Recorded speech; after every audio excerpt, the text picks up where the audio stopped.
Take me out to the ball game. Take me out with the crowd. Buy me some peanuts and cracker jack. I don't care if I never get back. Let me root for the home team. If they don't win, it's a shame. For it's 1, 2, 3 strikes, you're out at the old ball game.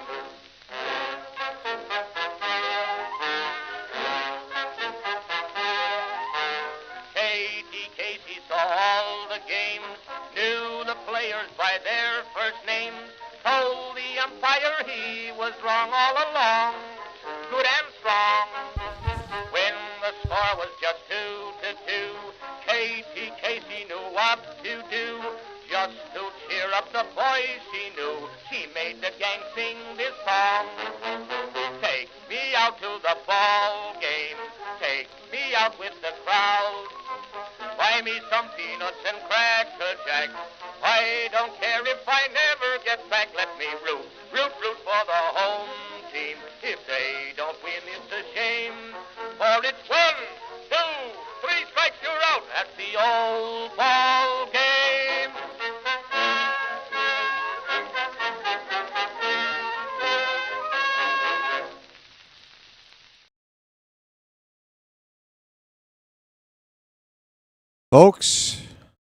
Folks, I hope you can hear me. Let's go. Baltimore, you are seeing history being made today. Magic, magic, magic, magic. Orioles magic, Yes. Greetings, folks, and welcome to live coverage of Orioles baseball. Stripped down tonight as the Baltimore Orioles are in the south side of Chicago. We begin the 3-game series, first game against the White Sox tonight. How you doing, everybody?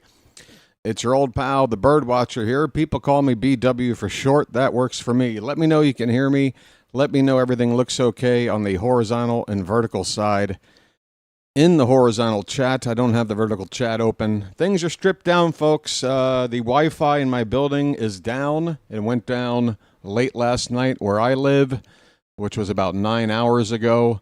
It's down, and middle of the night. There weren't many options on a workaround solution, but your boy BW does not give up.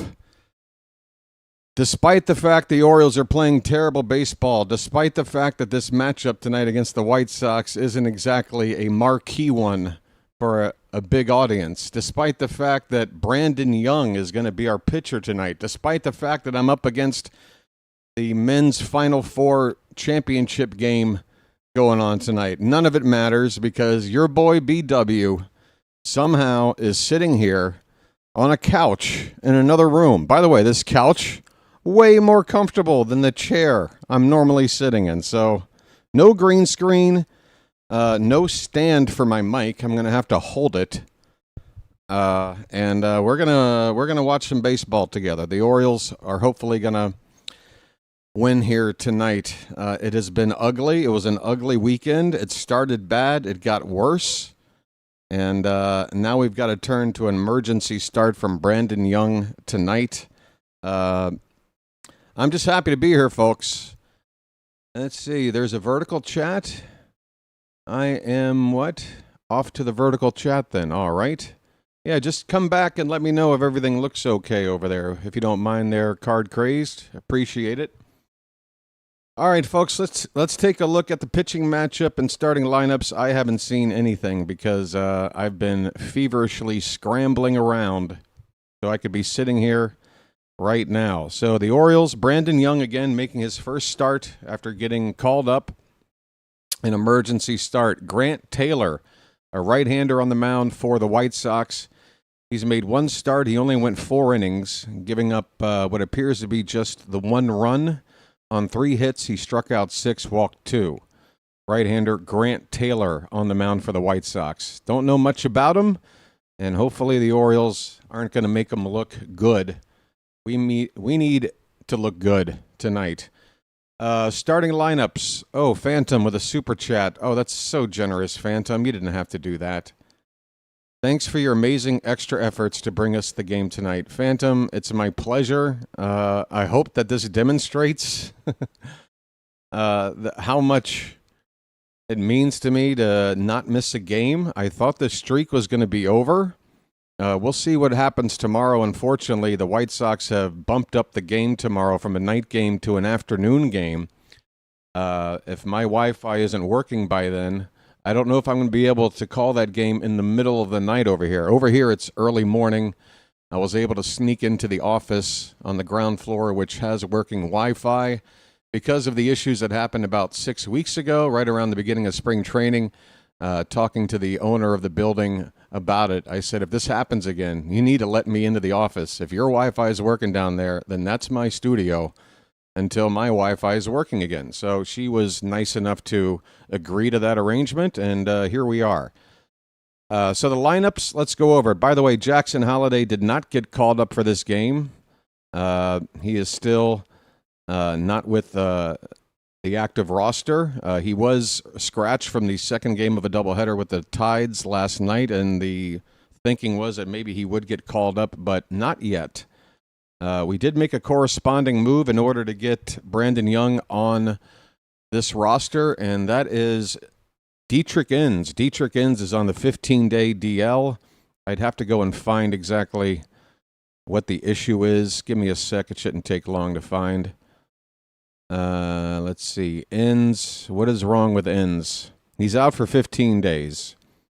Left foot infection. Retroactive to April 4th. So, folks, the Orioles, why am I down to 24% battery life? What the fudge? What? And now it's down to 23%. What the hell? Wait a minute. Is this thing on or what? Oh, you have to do that to turn it on? Holy cow, I had no idea. I got a power strip here that you plug in. I didn't realize you got to hit a button in order to make... Okay, that could have been a disaster. Thank God I noticed that.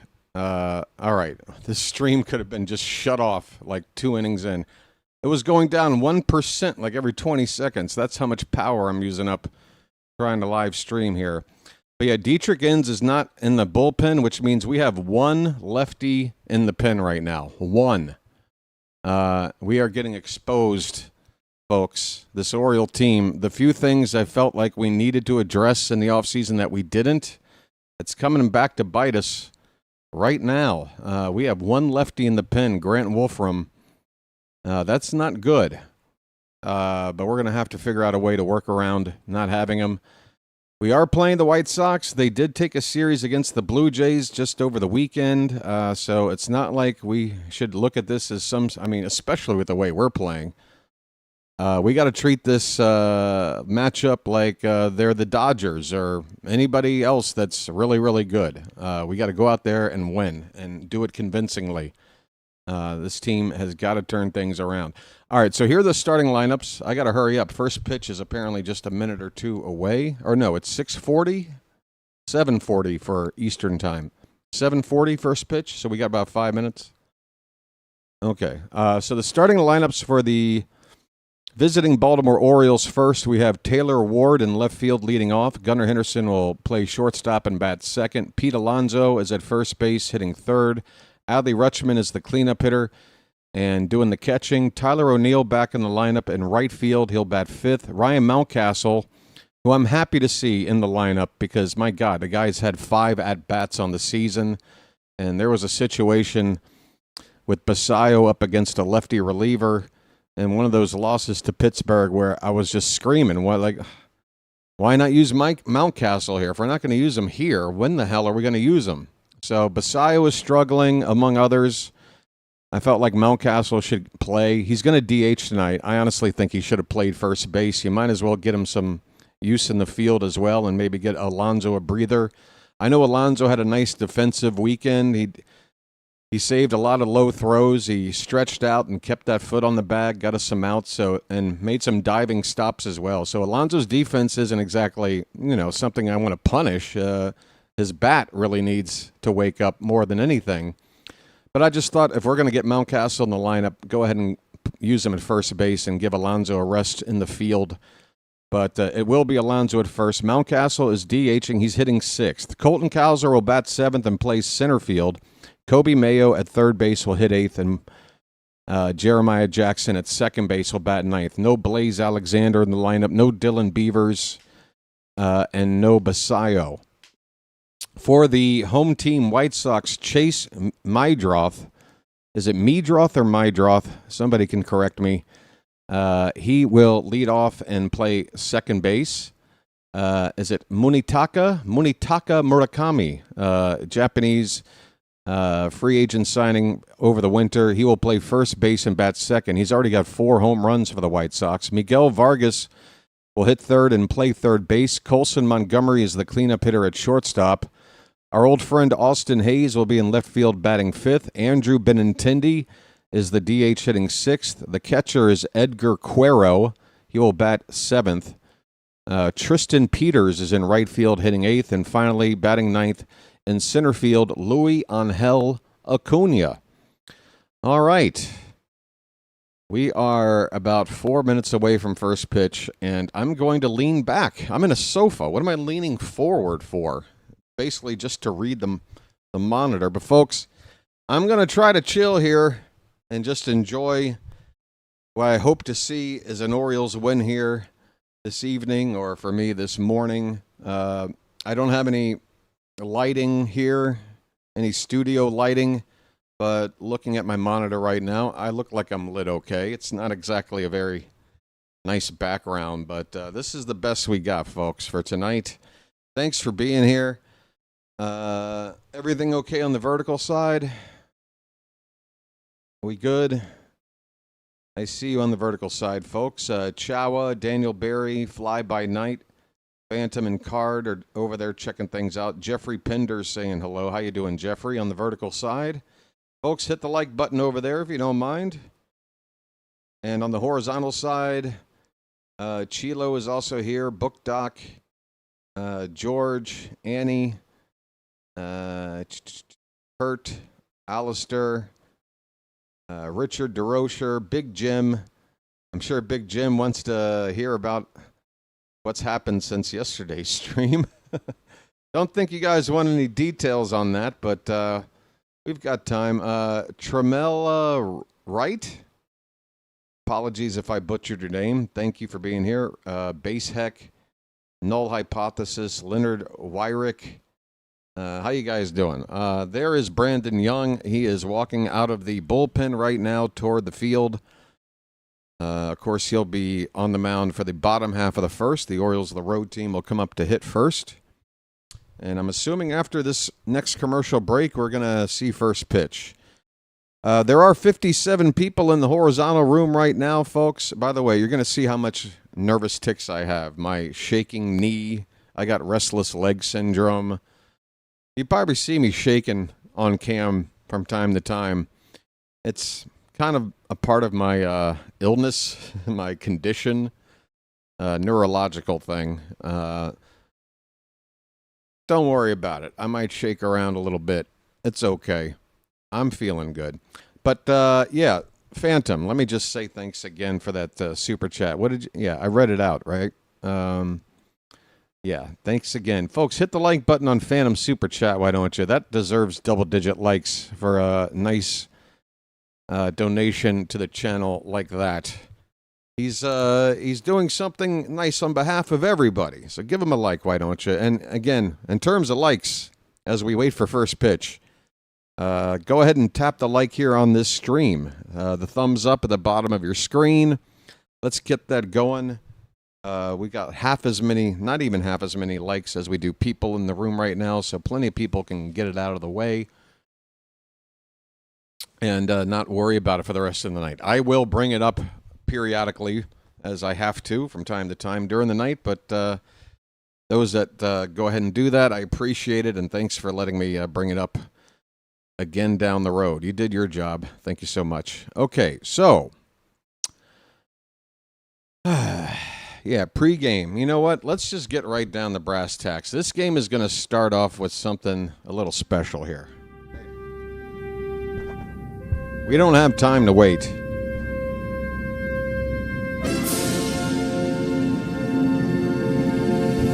I'm talking about.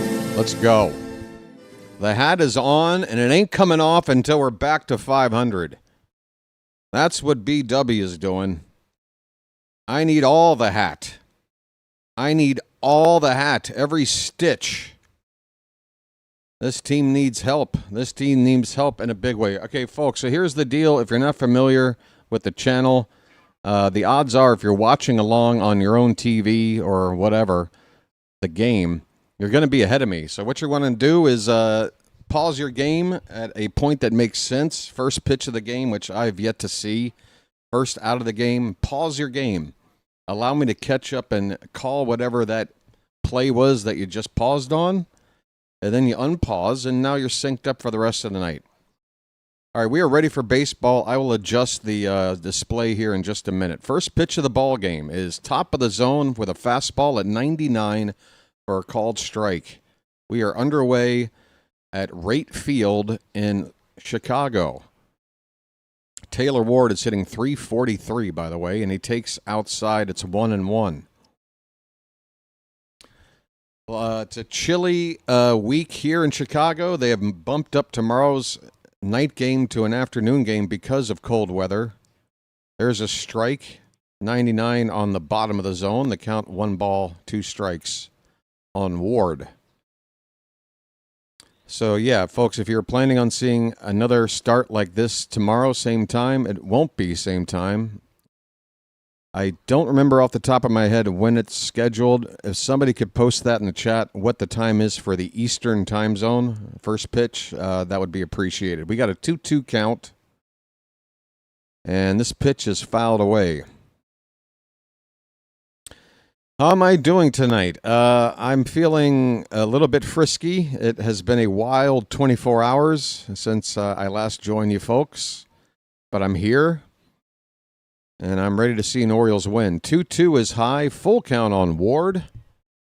And I've even got the soundboard here within arm's reach. Taylor?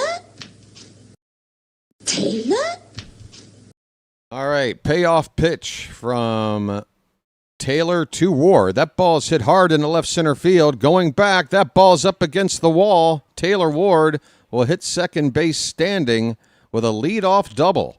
He hit the crap out of it, shot the gap. Leadoff man in scoring position. Folks, splash it up. Splish, splash, I was taking a bath.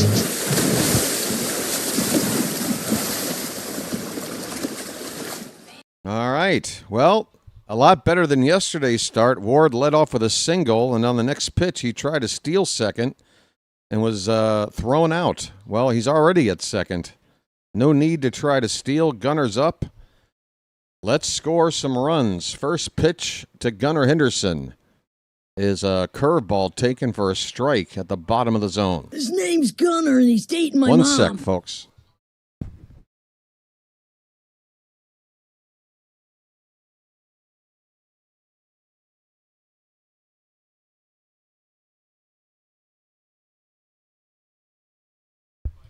Next pitch is fouled off. It's 0-2. Just trying to adjust some stuff. I can't hold the mic at the same time. One sec.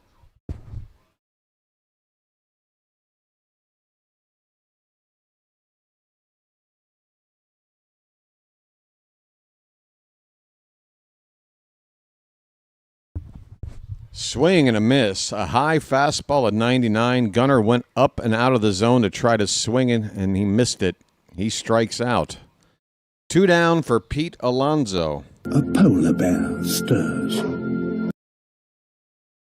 Thank you, Phantom. Tomorrow's game time is at 3:10 p.m. Eastern, which means I will try to be on the air at 2:55 p.m. But, folks, that game is to be determined in terms of my ability to bring it to you.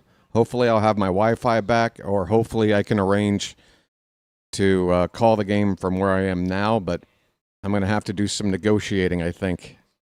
Can't guarantee it quite yet. Want to know the count on Alonso. And that pitch off the plate, a slider, outside 2-0.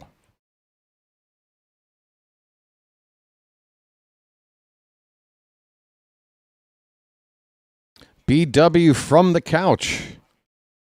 Spent a little time on the couch yesterday, if you know what I mean.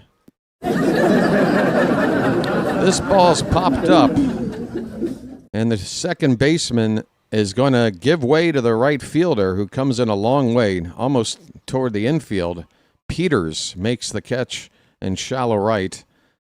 2 down. Alonso retired.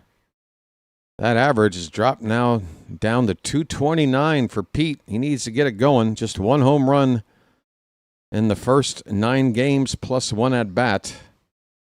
That is not on pace for 40 home runs, folks. Just want to let you know. That is not on pace for 30. Here's Adley Rutschman. And he takes a high fastball for ball 1. Let the clutch out gently, okay? BW on the couch, live from the casting couch. That's right.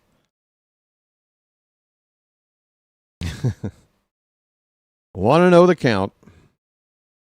Pitch. Curveball. That hits the bottom of the zone. Strike 1. Rutschman is hitting .333. Ward is hitting higher, but it took him a while to get going. Rutschman's been hitting nice and steady now. Oh, my goodness. Sorry about that. Rutschman with a fly ball to right field.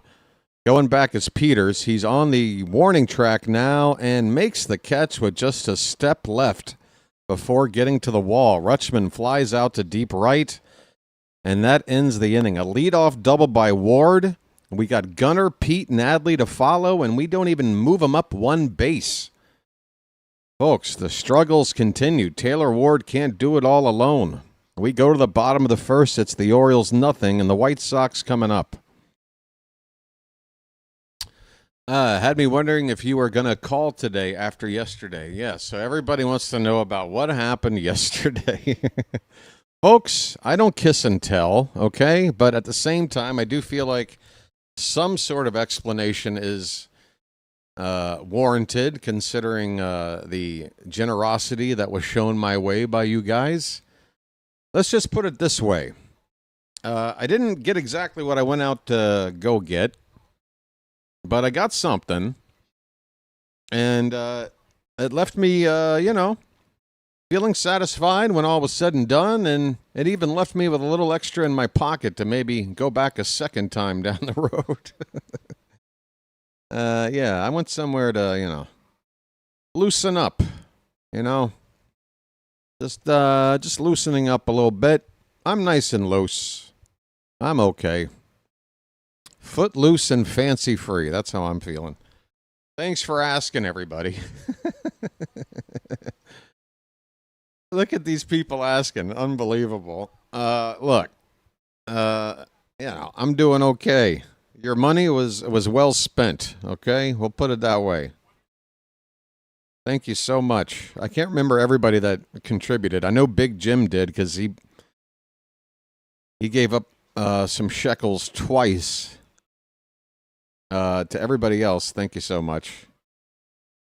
All right, Brandon Young, folks. He made 12. Did he make 12 starts for us last season? 1-7 record with an ERA over 6. Good grief. Here we go. Orioles could not score after a leadoff double in the first, with 3 big bats to come up to drive them in, and now we've got an emergency start from Brandon Young. Can we somehow figure out how to win a game like this? I hope so. Chase Mydroth. Is it me or my? I'm going my. Takes low for ball 1. We're underway bottom of the first. Mydroth hitting an even 200.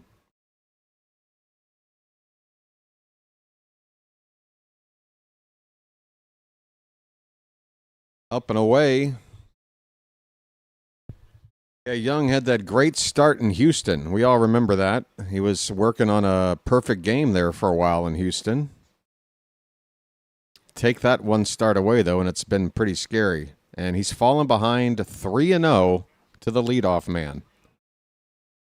Right out of the gate, 3-0. I mean, if he walks this leadoff guy, hang on tight. 3-0. Fastball's in there. Looked like a get-me-over pitch. Mydroth taking all the way, 3 balls and a strike.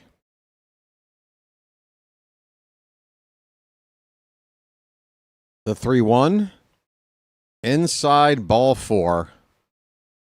Leadoff walk to the first batter for Brandon Young.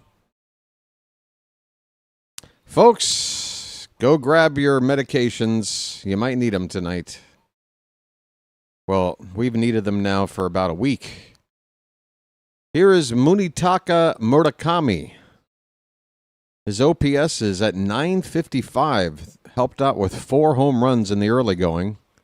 And he takes a big cut and a miss for strike 1, a fastball from Young at 94. Orioles are wearing their road grays with the orange and black trim, and the White Sox in their pinstripe whites. Black trim, a little bit of gray in there. That pitch is low, a curveball, 1-1 the count.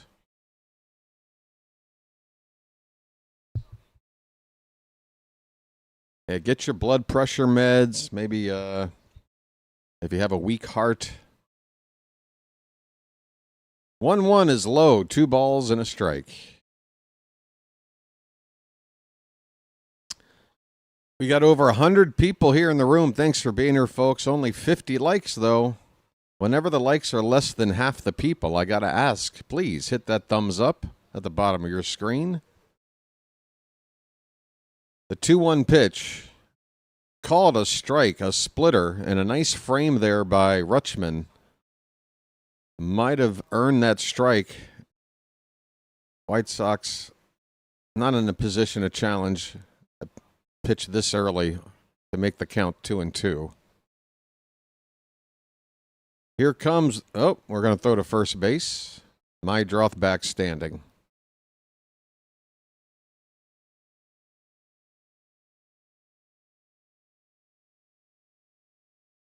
So a night game today, followed by a couple of afternoon games. Tomorrow's rescheduled game, and then the getaway game on Wednesday. We'll have an off day Thursday. Whoa! Brandon Young nearly threw this pickoff attempt away. He slipped off the mound as he threw to first, and luckily that ball isn't somewhere down the right field corner right now. Alonso able to stab that ball from getting away. Man, if we can't even successfully check a runner back.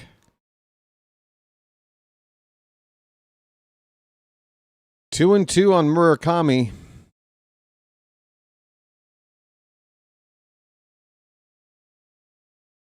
The pitch. That one's low. Full count to another batter.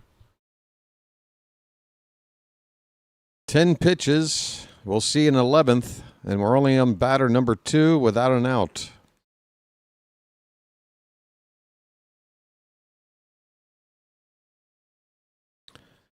Mydroth dancing, and there he goes. Pitch, swung on, hit on the ground to second base. The play will be made over there by Jeremiah Jackson. The White Sox avoid a double play ball by sending Mydroth on the pitch. So that'll be a ground out, 4-3 on the putout, and Mydroth now at second base with 1 down. Defensively for the Orioles, left to right in the outfield, it's Ward, Cowser, and O'Neill. Mayo at third, Gunnar at short, Jeremiah at second, Alonso at first, and Rutschman behind the plate.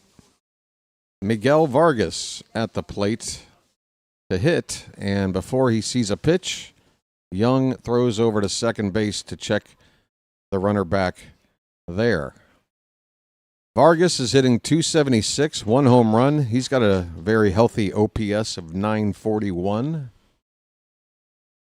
Breaking ball hit on the ground, backhanded by Gunnar. He straightens up, throws to first, in time for out number 2.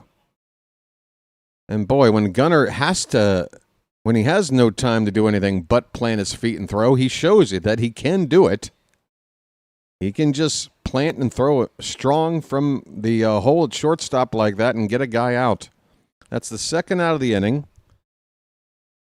Runner still at second base, and the batter now left-handed hitting Colson Montgomery. And here's a throw back to second base. This appears to be part of the Orioles' game-to-game strategy. At least once, often more than once, the Orioles catcher, whether it's Adley or Basayo, right after a pitch with a quick throw, whether it's to first or second base, to try and nab a runner off the bag. It hasn't worked yet, but we're trying it a lot. It is 1-0 on Montgomery. And that pitch jammed him up and in. He fouls it back. 2 down in the inning. No score, bottom of the first. 1-1 the count on Montgomery.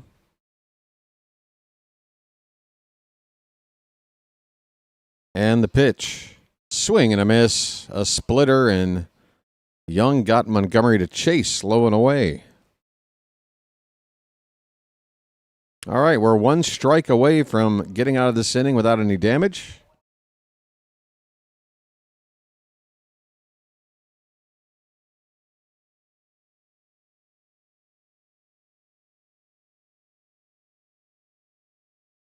Here comes the 1-2. Swing and a miss. A fastball up and in, hit that corner of the zone. It would have been a strike. Either way, it's a punch out for Young to end the inning. Oh, wait a minute. I think I don't have my audio on. There we go.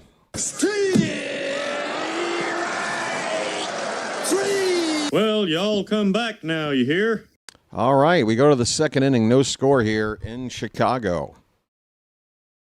All right, folks. The hat is on. I'm on a couch. I'm so comfortable. Are there any pillows? Can I get a pillow over here? It's actually starting to get chilly in here. I can't believe I figured this out. Is it working? I can't believe this is working. Well, now BW knows that he can pack up his shit and move somewhere else in about 20 minutes. I feel comfortable about doing this again if I have to. I worry, to unhook everything and plug it all back in. You worry about something not working. But so far, so good. Thanks, everybody. Chat. Again, I'm kind of leaning back here on this couch, so the chat isn't as close to my eyes as usual. It's kind of hard to read. If you do want to get my attention, you might want to mention me.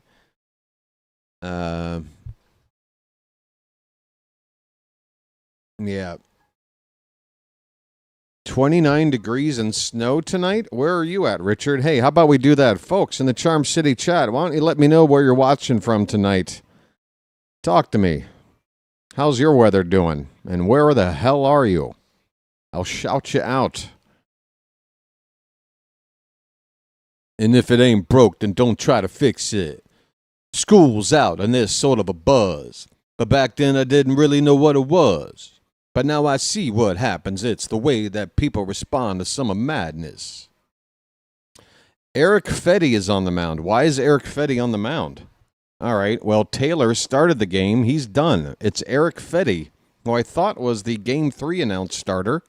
But here he is. And the first pitch is a cutter to Tyler O'Neill that looked, it might have been an inch outside, but it's taken for a strike without a challenge. Next pitch is low, 1-1 on Popeye.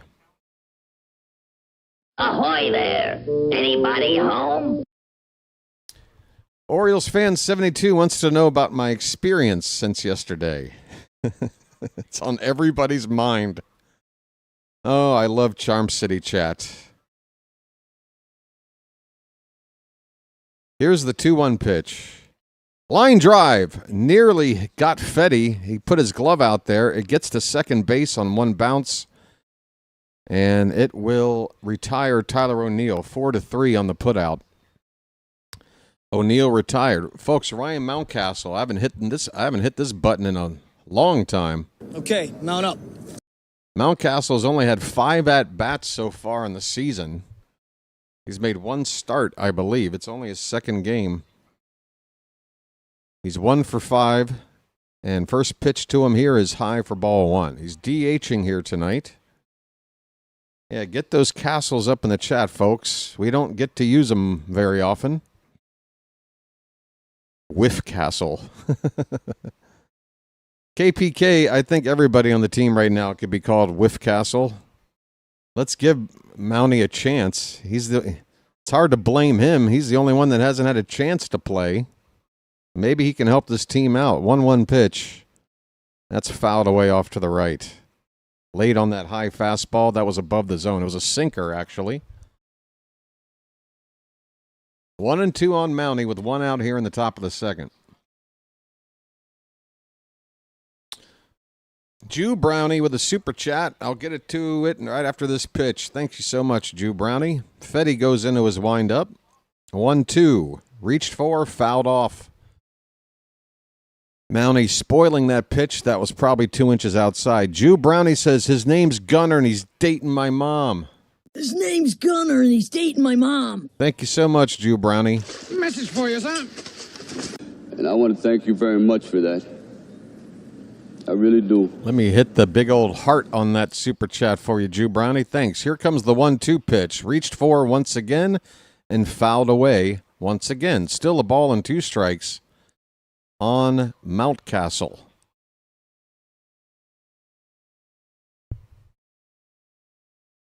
Yeah, after Pasaya with the golden sombrero yesterday, I'm just like, let's get Mountie into the lineup. I actually, on my Discord, posted my dream lineup for tonight's game, which included Jackson Holiday. I was hoping he'd get called up. But I had Mountcastle in the lineup despite facing a right-hander, just because it's time to get him back in the lineup. Give him a reason to have a spot on this roster. And there's a lot of guys not hitting right now, so give him a chance. Here's the 1-2 pitch. He reaches for a sweeper that darts low and away, way out of the zone. He strikes out. Down goes Mountie. All right, Whiff Castle it is. Hey, quiet down, you. Relax. Okay, apparently my being on location in a new place to call the game has made the ads go crazy. Colton Cowser, first pitch, ground ball to first base. It'll be taken to the bag unassisted by Murakami to end the inning. The Orioles go 1-2-3 here in the second. Bottom of the second coming up, no score. Both teams have left one man on base.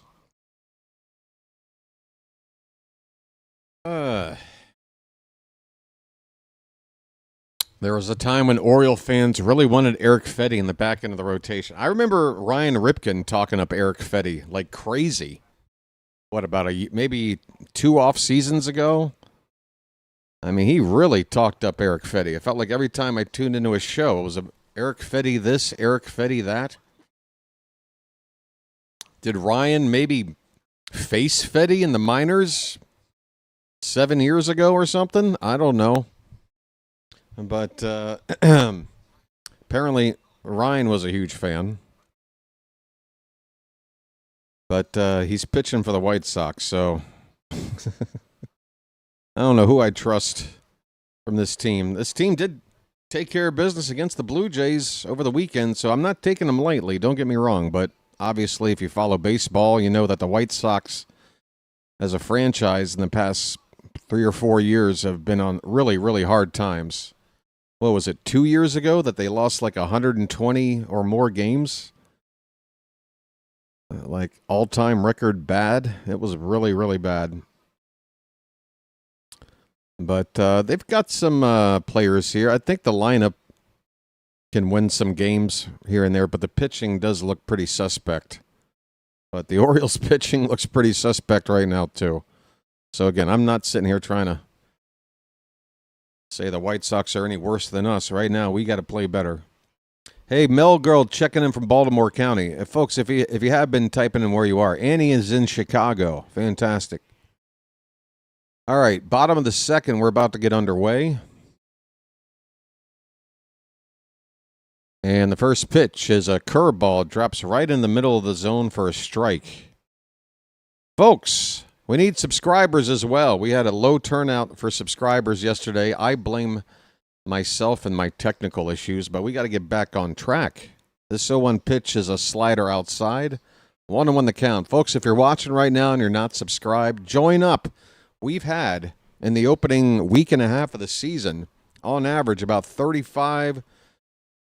If we don't count last night's turnout of just 9 or 10 subs, we've been averaging about 37 subs a game to start the season. I don't think we can keep it up, but obviously folks are signing up, and I haven't heard any negative feedback about it yet, so go ahead and give it a try. It's free. The 2-1 pitch to Hayes is a strike. 2-2 to our old pal Austin Hayes, who's batting 194.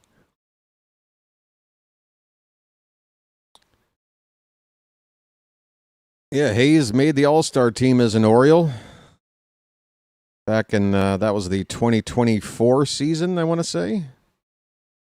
Or no, 2020. Was it 2024?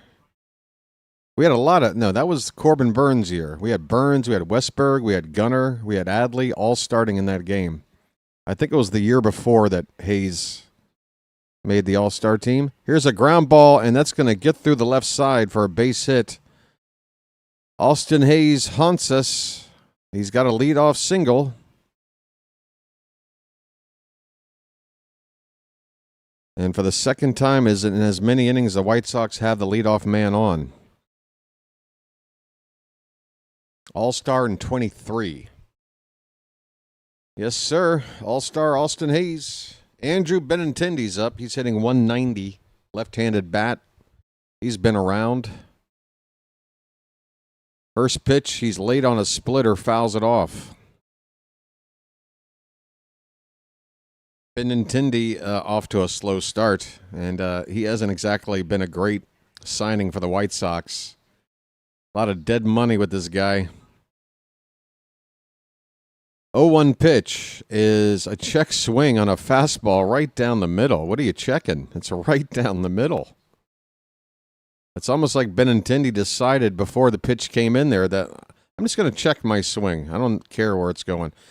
Looks like a lot of wind here in the ballpark, and the flags are blowing to the right, it would appear. Pretty stiff breeze in the Windy City.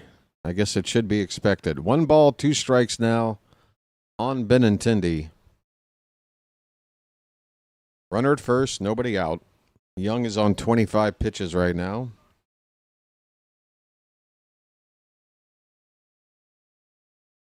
That pitch is high, 2-2.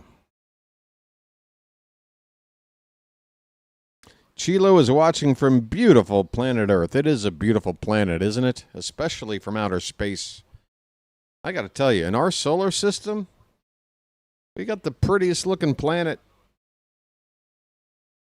I mean, I wouldn't mind having rings like a couple of planets out there have. Maybe some rings would spice it up a little bit, but for a ringless planet, I think we're doing pretty well. It's a full count now on Benintendi. Let's see if Hayes takes off on this 3-2 pitch. Rutschman's setting up low and away, and now we're going to throw over to check Hayes back. Young trying to keep him as close to the bag as he can on a pitch that he is probably pretty sure Hayes is going to take off on. Basex checking in from Towson, representing. There goes the runner, and that ball's crushed out to right field and deep. That ball is caught up against the wall by O'Neill. He'll fire it back in. The runner on base had got all the way up to second. That ball looked like a home run off the bat. I can't believe that one stayed in the yard, and the wind might have had something to do with it. The wind is definitely not blowing straight out to right, even though it looks that way on the TV.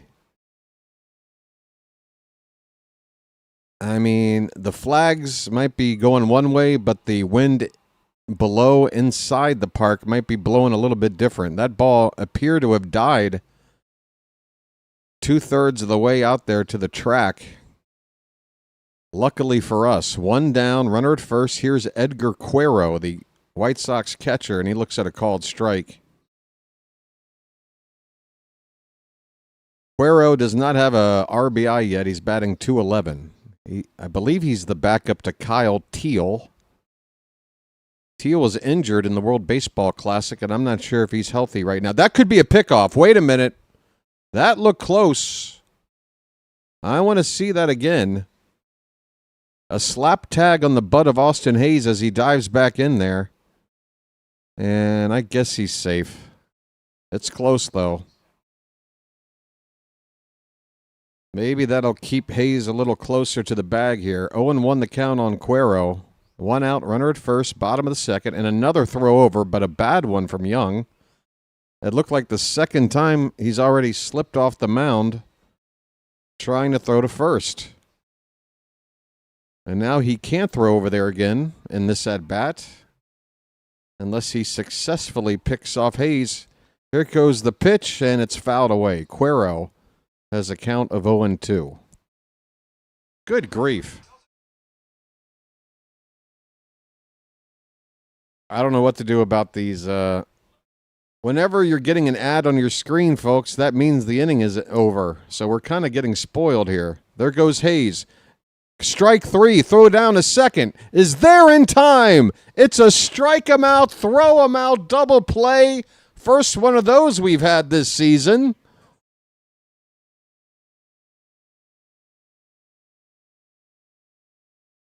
And the inning is over. All right, strike him out, throw him out. We go now to the third inning, no score.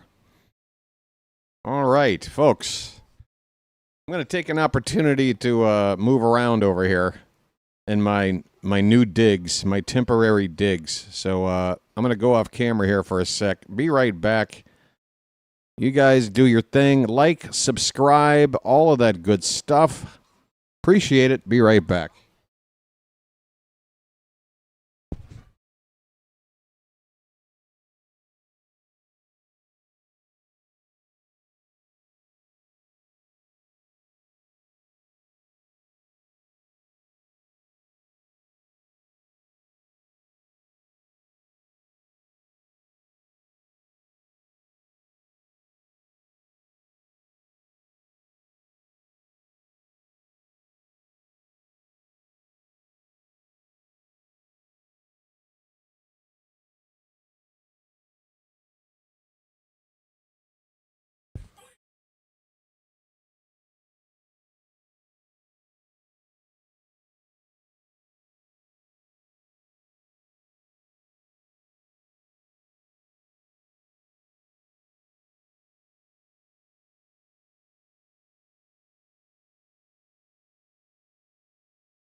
All right. BW's back on the couch, right where he belongs. Yes, sir. It's a sparse crowd here at Wright Field in South Chicago. Cold temperatures. But the bleachers out there in center field are pretty well filled up. Not too shabby. That's probably where the affordable seats are. Here's Kobe Mayo back in the lineup tonight. First pitch is a cutter at the tippy top of the zone for strike 1. And Mayo, I think, understands, I hope, that you don't challenge a pitch, say, like that one, which was borderline, but not important enough to potentially lose a challenge. This pitch is outside. 1-1 on Mayo, folks. Get those jars up in the chat. Here's a sweeper. Hits the bottom of the zone. 1 ball and 2 strikes. Where are you at, buddy? This one's lifted to the right, foul and out of play. Still 1-2 on Mayo. Phantom's got some jars of Mayo in there. Where's everybody else?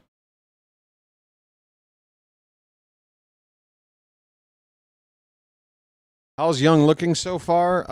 Like he's in danger of having a bad inning, but we got through the first couple okay. Second inning was better than the first, I guess. It's 2-2 and now on Mayo. That first inning, it was a leadoff walk to the leadoff man. That was scary. 2-2 pitch. Mayo chases a cutter off the plate and strikes out. Not a good pitch to swing at. That one was already starting off the plate and finished farther off the plate. Mayo, I hate to tell you, Fetty doesn't have a screwball or any other pitch that backs over the outside edge to a right-hander. If it's outside, it's going to stay outside. Don't swing at it. Here's Jeremiah Jackson. Line drive. Oh, that's not a line drive. That's a one-hopper to short. Misjudged off the bat by your boy BW. It's a one-hopper to short. Jeremiah's gone on one pitch.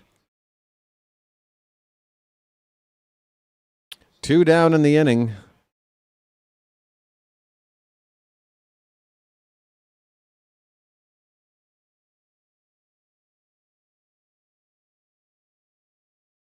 All right, who's up? Damn it. Taylor Ward back to the top of the lineup. He looks at a sweeper off the plate outside for ball one.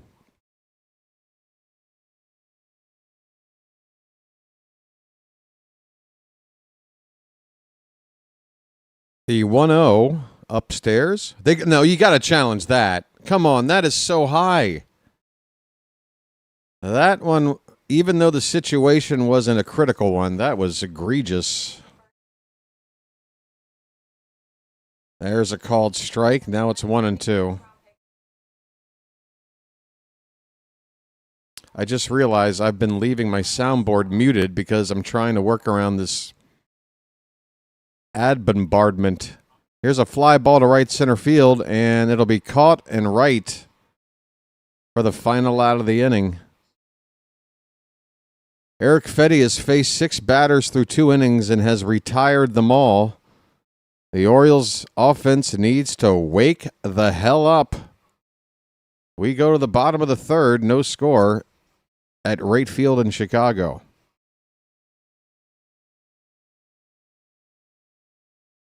So here's the press release from the White Sox. Tomorrow's White Sox-Orioles game rescheduled to 2:10 Central. That's 3:10 Eastern.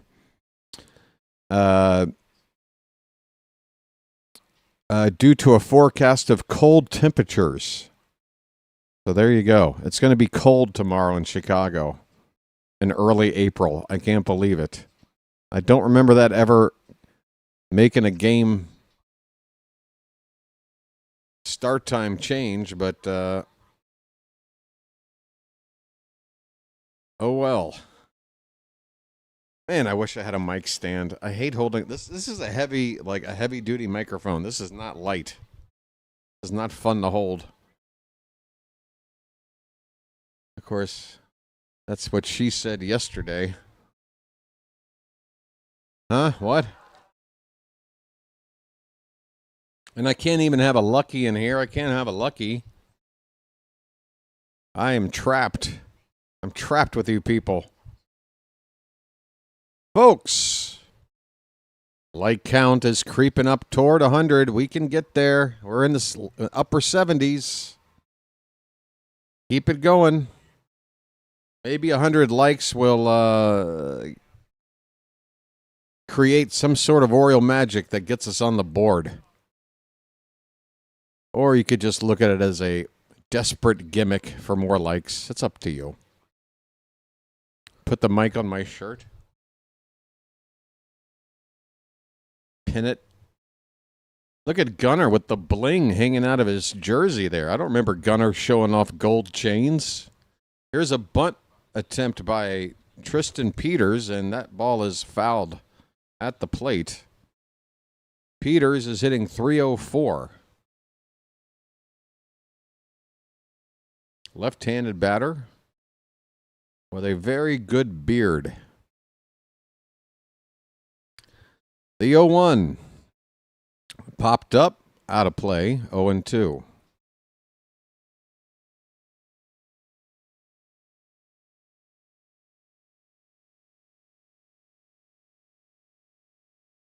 Orioles do need some magic, folks.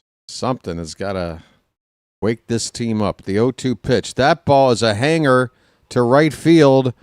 On the run, a diving catch by Tyler O'Neill. He laid out and makes a diving catch, sprinting toward the foul line. Put a gold star by that one. Folks, Popeye is showing some agility out there. A bit of a snow cone as well. Oh, he robs extra bases. Tyler O'Neill. First out of the inning. Here's Luis Angel Acuna. And first pitch is a sinker, bottom of the zone for a strike. Acuna was brought over in a trade from the Mets.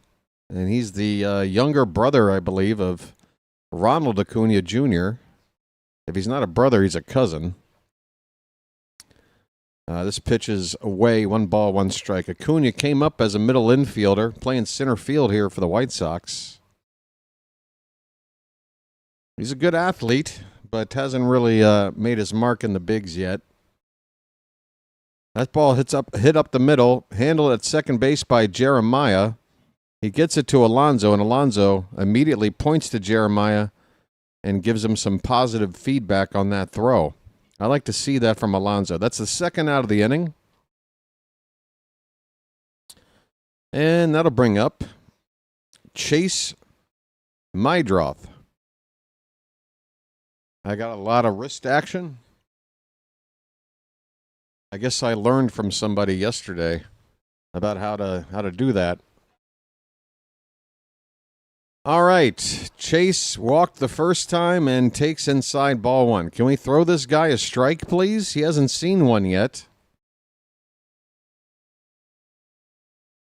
Wasn't it a 4-pitch walk to begin the game? Or no, I think he got one. No, that's right. He got to get me over strike on 3-0. Hey, we get the call here. That looked high. 1 ball, 1 strike. Base is empty, 2 down, bottom of the 3rd. Oh, right. Thank you, Phantom. I might have to just give up on the soundboard tonight because, for whatever reason, between every half inning, we're getting a loud ad explosion, and it's kind of giving away when an inning's going to end. 2-1 is fouled straight back, 2-2. On Mydroth.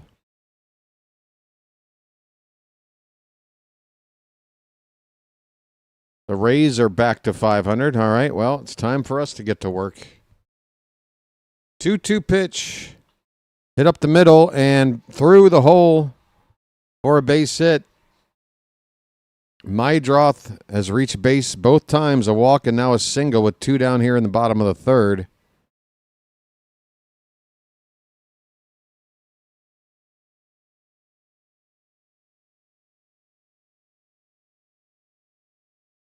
Nice piece of hitting there by Mydroth. Low pitch. Went down and got it. Shot it right back up the middle. Here is Murakami. Grounded out first time up. Don't give up a home run ball. Keep it low. Keep it low, Young. Check on the runner at first. Mydroth is back in there.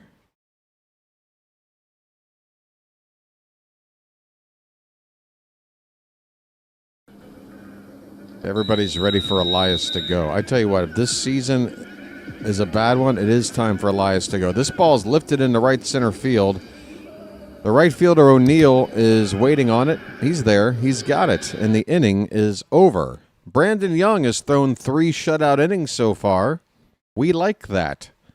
Let's give him some runs. We go to the 4th, no score. Folks, I'm going to run out and take a couple of drags of a lucky. When I get back here, I want 12 likes to get us to a hundo. Help me out. I need a smoke break. Be back in 2 shakes of a tail of some sort of animal. Thank you.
Okay, I'm back. And I haven't missed a pitch. Fantastique. Top of the fourth inning, Eric Fetty on the mound. Gunnar Henderson will lead it off. We've got the heart of the order coming up. Let's go. First pitch is top of the zone, and Fetty clips it for strike one. His name's Gunner, and he's dating my mom.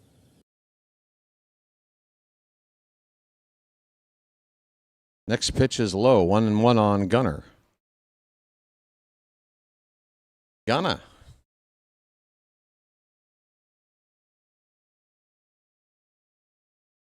Fetty rocks, deals, and this pitch fouled at the plate. 1-2 on Henderson.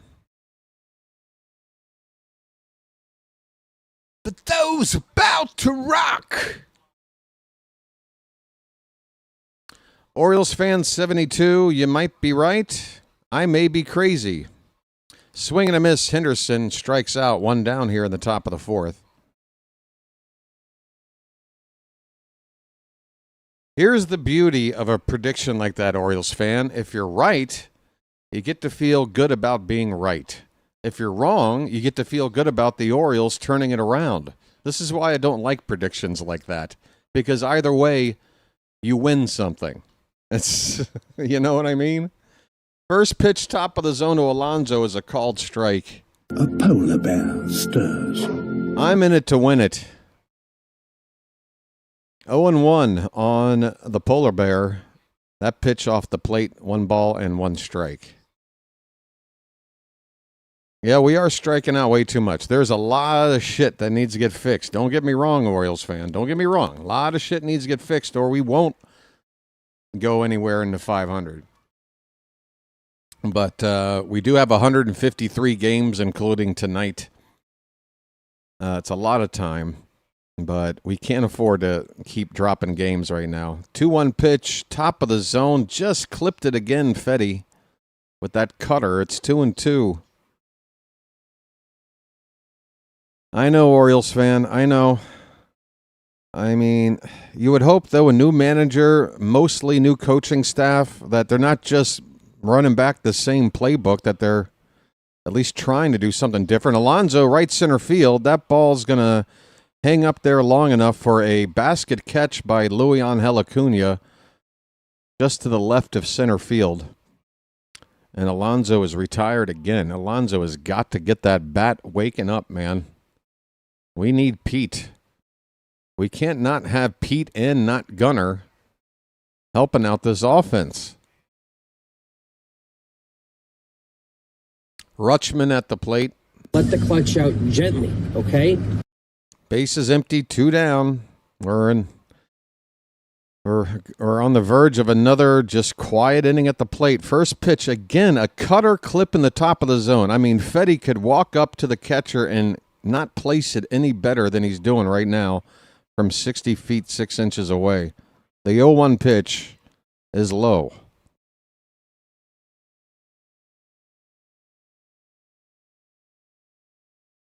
Hopefully things will change, Oriole fan, and guys, you are all allowed to feel as frustrated as you want. It's been tough to watch. It has.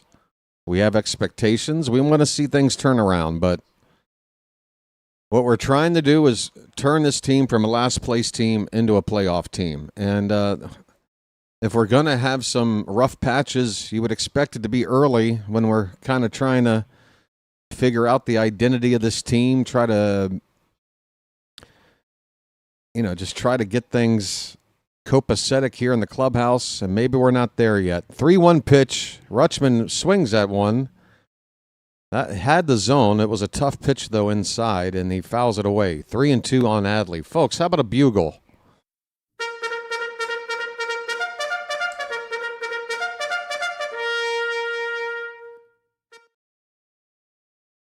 Full count on Adley. 2 down, bases empty in the top of the fourth. Fetty's next pitch is left high. That's a 2-out walk for Rutschman. This is why I want Adley hitting leadoff. I think you need to move Ward down to 2, Gunner down to 3, and Alonso down to 4. Why? I think Adley is consistently getting on base every game more than anybody else, and he's not really hitting home runs, which would feel wasted out of the leadoff spot. He's hitting doubles. And then you bring Gunnar up. Oh, no, and then you bring up Ward, who's hitting great, and maybe he can drive in Adley. And then you bring up Gunnar, and then you bring up Pete, who I think needs to move down a spot to the cleanup spot instead of the 3-hole. That's my humble view. We got a 1-0 count on Tyler O'Neill. Adley's at first with 2 down. The pitch fouled away, 1 ball, 1 strike. Ahoy there! Anybody home?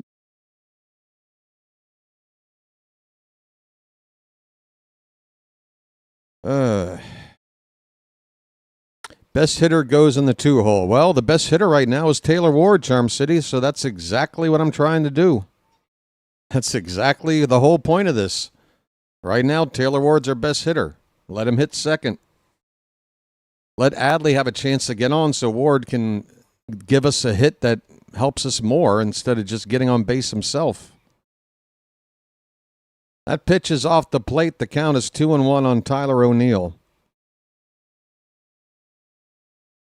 Yeah, I get it. Back when I was growing up, Gunnar hitting third and Alonso hitting fourth, that would have been the norm. But maybe it's time to adjust that a little bit. That pitch is high. We got a 3-1 count, folks. Hitters count for O'Neill with a runner at first, 2 down.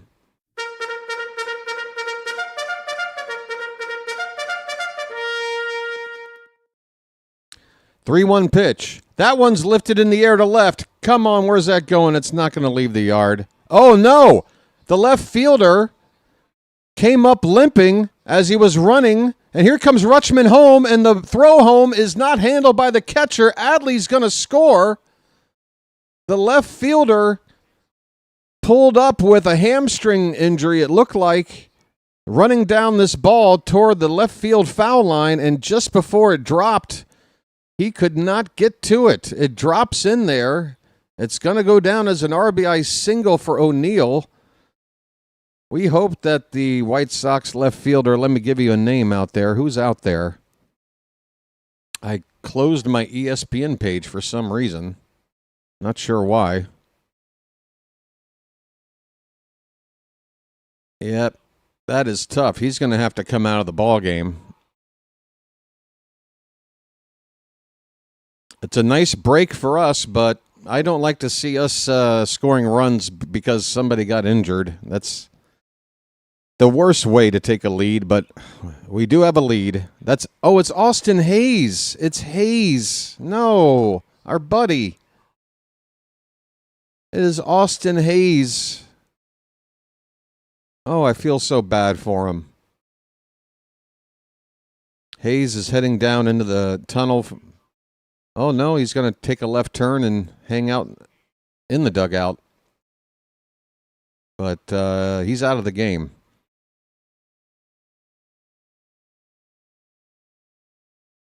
Taking his place in left field is Derek Hill. Hill, number 25, in left field right now. 2 down in the inning. The Orioles lead it 1-0. Kind of a delayed reaction here, folks. But we are on the board and we got a lead. It's magic, you know. There's a pause right now because Hill, the new left fielder, is being given an opportunity to warm up and throw the ball around with the center fielder for a little bit. Ryan Mountcastle will be up next. He's waiting. It's 2 down. O'Neill at first base. A run in here. 1-0 Orioles in the top of the 4th. Okay, mount up. Okay, mount up. Yeah, there really is no reason for O'Neill to be at first base. He should be at second. Line drive. Into the hole in right field, a base hit, and there you go. If O'Neill was on second base, he scores on this hit. Instead, it'll be first and third with 2 down. A base hit keeps the inning going for Ryan Mountcastle. You see that, folks? You put Mountie in the lineup, and look what happened. Okay, mount up. Okay, mount up. All right.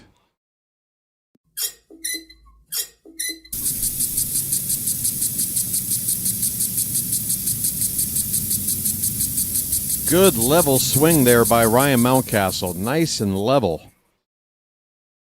All right, first and third for the Milkman, folks. First pitch to Cowsers, up and in for ball one. We need the big hit. We have had a lot of innings where we get to this stage where there's two down, a couple of men on base. We did get a run in, but we need the big hit for that crooked number. That's where we've been coming up short for the first 9 games of this season. Cowser is a strikeout machine, but let's see what he can do here. Count is 1-0. First or next pitch, that's a breaking ball that hits the top of the zone. Fetty really likes hitting the top of that zone on pitches that kind of drop down. If we're looking that way, we could really blast one of those pitches out of the yard. Up and away, another cutter from Fetty makes it 2-1 on Cowser. Folks, let's rally.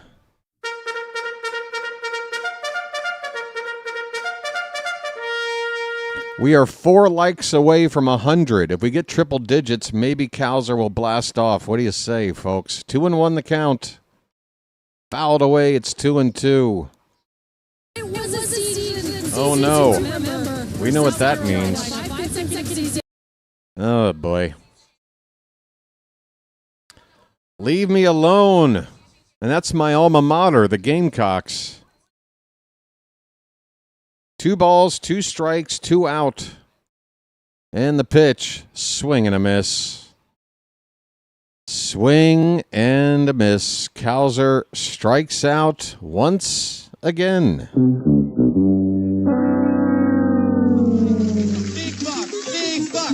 Stop it all. I don't know what to tell you, folks. We're 2 likes short of 100. Maybe that was the difference. I blame it all on you non-liking people out there. We did get a run in the inning. We have a lead.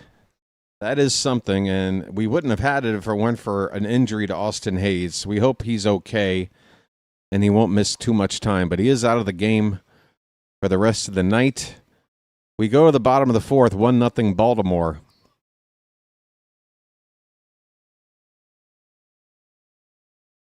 All right, we're at 100 now, folks. We did it. We done did it. And I want to thank you very much for that. I really do. Now then, you don't think I was going to stop there, did you?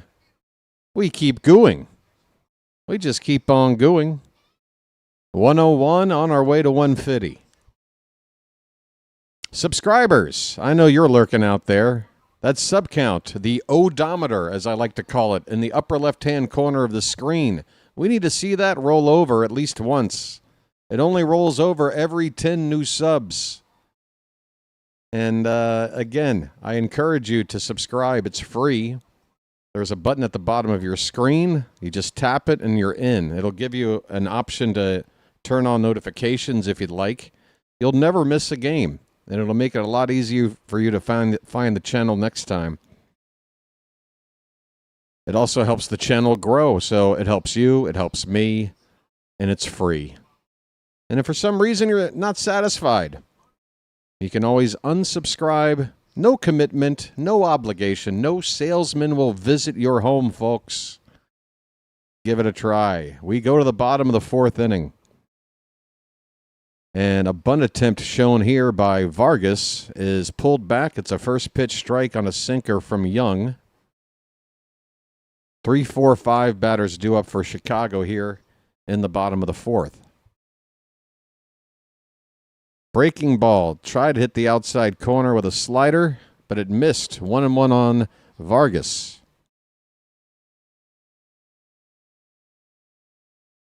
"27 strikes, 18 balls, and 45 pitches so far for Young. And that one's in the dirt, 2-1. So he escaped the 3rd inning under 45 pitches. That's less than 15 per inning, so the pitch count is doing okay. Here's another breaking ball. This one's hit on the ground to Gunnar. He charges it, straightens up, and throws to first in time. The batting helmet coming flying off of Vargas's head. and landing at the feet of Alonso. That's the first out of the inning. I can't believe I'm going to say this. Co-op Bradfield put him in center field and send Cowser down. I don't know. I mean, don't we want to let Taveras maybe get a little more playing time if we don't want to use Cowser? Oh, call up. What if we send down Cowser for Holiday? We need to make room for Holiday.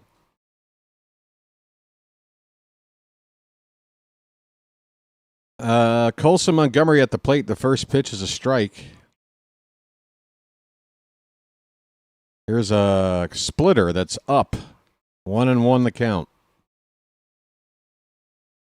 The search for the new Wild Bill Hagee. Was that section 33? 1-1 pitch is rolled over, and it's in a weird spot of the infield. Jeremiah backhands. Nice throw off balance to get out number 2. I wasn't sure if Jeremiah could handle a play like this. A slow roller up the middle. He had to range far to his right, backhand, and get off a accurate throw, and he did. Nice play by Jeremiah for the second out. Max subbed up to the channel, folks, 3 years ago, and he's still alive and kicking, you see? Another bunt shown, this time by Derek Hill with 2 down, nobody on, and that pitch was over his head for ball 1. Hill came in to replace the injured Austin Hayes in the previous half inning after Hayes came up limping trying to track down a fly ball in left field. Probably a hamstring pull. This pitch is popped away, and the count is 1-2 on Hill. Hill's only batting 167. He's clearly a backup outfielder on this White Sox roster. Maybe gets a spot start against the occasional lefty starter. But he's forced into this game now because of the injury to Austin Hayes. The count is a ball and a strike.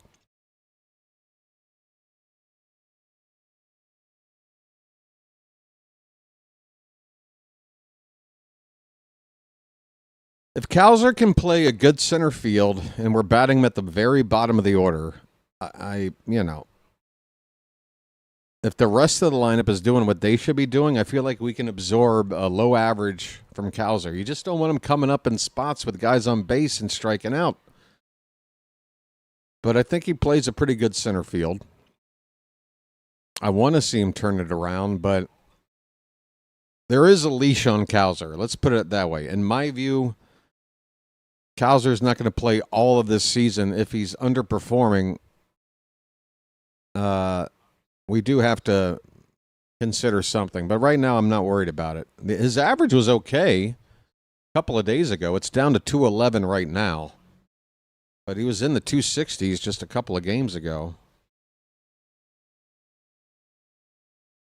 Let's hang in there with Cowser just a little bit. I know I'm not expecting the strikeout problems to just magically fix themselves overnight, but the count is 2-2 on Hill now. That pitch missed. Base is empty, 2 down, bottom of the 4th. The Orioles ahead 1-0 against the White Sox. 2-2, upstairs, full count. Well, you can't walk this guy. I mean, this is a backup 167 hitting outfielder for the White Sox with 2 down, nobody on. Just give him the gas. See what happens. That pitch is inside. He walked him. 2-out walk to Hill. And this inning will continue. Young on 56 pitches. Cowser just in a slump, probably. Well, the slump's been going on now for about a season and a quarter. That's a long time to be slumping. Here's Andrew Benintendi. First pitch he goes after, fouls it back. The high fastball, 0-1. And I bet Hill's probably a base stealing threat. And he walked him. Hopefully he won't try to steal on us. The 0-1 pitch.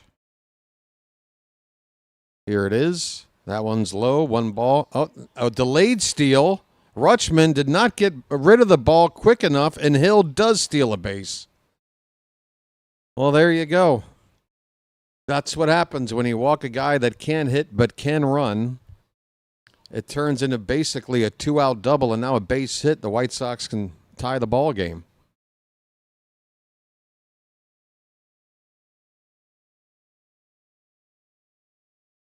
A delayed steal, and Rutschman was not paying attention. Here's the 1-1 pitch. That one bounces away, far away from Adley, and Hill will get to third base easily. He actually takes a wide turn just to make sure we get this ball back in our possession. So suddenly, a 2-out walk has turned into a runner at third base. We feel the pressure anytime we lose a basketball game. All right, well, I guess that's good news. Everyone goes crazy. I can't believe these ads today. These frickin' ads. They're out of control. I'm on location. I guess that's the trade-off. 2-1 pitch. That's hit hard into left field. Backing up his Ward, but he's right there. He makes the catch, and the inning is over. Young gets out of it. He gave up a 2-out walk. That runner got all the way to third due to a stolen base and a wild pitch. And then a hard hit ball to left, but right at somebody, and we get out of it unscathed. Thank goodness for now. All right, folks, we're going on to the fifth inning. The Orioles have themselves a small lead. Whenever we have a lead, it always seems to be small. It's 1-0 Orioles going into the fifth.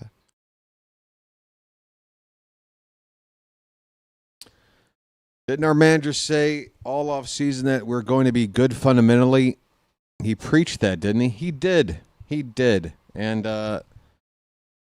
folks, what we've seen the first 9 games of the year is not the Oriole way, and it's driving me crazy. I mean, I understand. Are we going to be the 1971 Orioles? Probably not. That team was special. That team is considered one of the best regular season teams ever assembled in the history of the game. And part of it was the execution of those fundamentals, game in, game out. Every position player on the field knew exactly what the hell they were doing. We had an unbelievable defense in those days. But we've gone so far off from that. And honestly, folks, what drives me crazy is that Cal Ripken, who is kind of the final representative, the last prodigy under the tutelage of Earl Weaver to learn that Oriole way and carry it through the team for the remainder of the 80s into the 90s, all the way to the end of the century. And Cal is still here in some capacity, day in, day out with his team as part owner. He's linked to this club. I want him to be involved in trying to get this Oriole way back on this team. It's missing, and Cal should be the first one to notice it and want to say something, do something about it. All we can do is hope and cross our fingers. We have no control. Kobe Mayo was up. He takes a first pitch low for ball 1, folks. Get those Mayo jars up. We need some offense. Just get it all on there. Just spread it out. All right. 50 pitches now from Fetty. Again, he entered the game in the second inning, as the White Sox, I guess, used a reliever for that opening inning. Not sure how long Fetty is going to go tonight, if he's on some kind of pitch count. I'm not sure why they didn't just start him, but that's a swing and a miss. It's 1-1 on Mayo.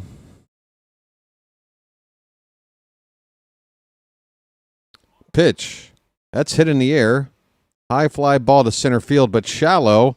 It could drop in, and it will drop in. No man's land. Shallow center. 3 guys, maybe 4 different fielders trying to get toward that baseball, but Mayo found some real estate. It's a leadoff single, folks.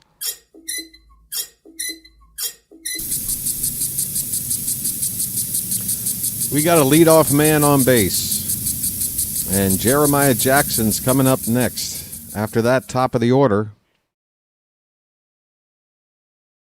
That designated starter is a weird trend that some teams are using. Yeah, I talked about it a lot last season. The Tigers used it very often against us and other teams, and I think they knew how to do it. But typically, when you do that, like let's say you got a right-handed starter, but the lineup that you're going up against has got a top-heavy lineup of left-handed bats. What do? You go with your lefty reliever for that first inning. Here's a ground ball to third base, to second for one, over to first. Jeremiah hits into a 5-4-3 double play. 2 down, bases empty. Big buck, stop it all. Yeah, so typically if you go with this move, and even Earl Weaver used to do this, to go with a reliever to begin the ball game, you would think that you would use an opposite-handed reliever than the guy that you're going to bring in to pitch the bulk of the game. But that's not what the White Sox did here tonight. They started with a righty and then went to a righty. So, again, I'm not quite sure what the purpose was for doing that here tonight. But they done did it. Taylor Ward is at the plate. It's a foul ball at home plate for strike one. This pitch breaks off the plate outside. 1-1 the count on Ward. Taylor?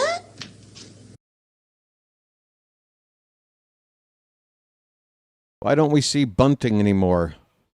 We saw Cowser lay down a pretty good bunt a few days back. There's a called strike, top of the zone. 1-2 on Ward now. Bases empty, 2 down in the top of the fifth.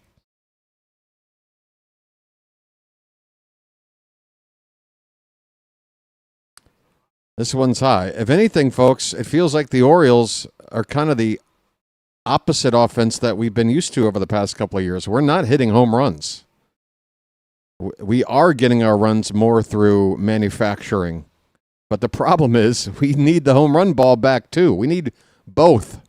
We need a balanced offense, an offense that can deliver the home run ball once or twice a game, and an offense that can rally by stringing some hits together, moving guys up. We can't seem to figure out how to do both at the same time right now, or for the last couple of years. Here's the 3-2 pitch to Ward. That one's popped straight up. In foul ground, first base side. Murakami will make the catch, and the inning is over. The Orioles do not score in the top of the fifth. This game's halfway through already. We are clinging to this tiny 1-0 lead. Halfway through. Folks, did we get that? Nope, that sub-count meter has not moved. No, it has not. It is sitting there quietly still at 41-10. Folks, I'm going to put my microphone down, and I'm going to ask the Charm City chat to help me convince those watching right now who are unsubscribed to come on in and join us. The water's fine. There really is nothing at risk here. So encourage them in any way you see fit. I'm going to step away for a sec. I don't want to pressure people too much. Why don't you guys give it a try? Let's get some new subscribers in here.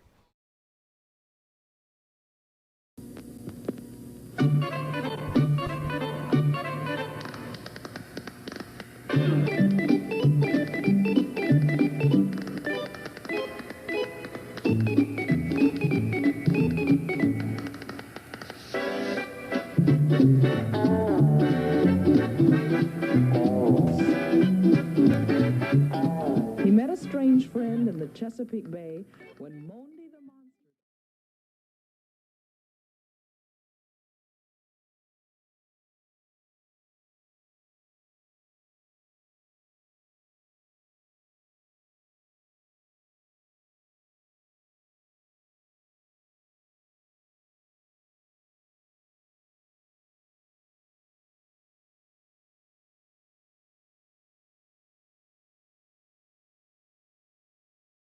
Okay, folks, I'm getting word that apparently the Wi-Fi has been fixed on my floor, but I can't really just pack up everything and move it up there between innings. Here's a ground ball to shortstop. Gunnar is going to throw to first, and Edgar Cuero, the White Sox catcher, is retired on one pitch. One out here in the bottom of the fifth.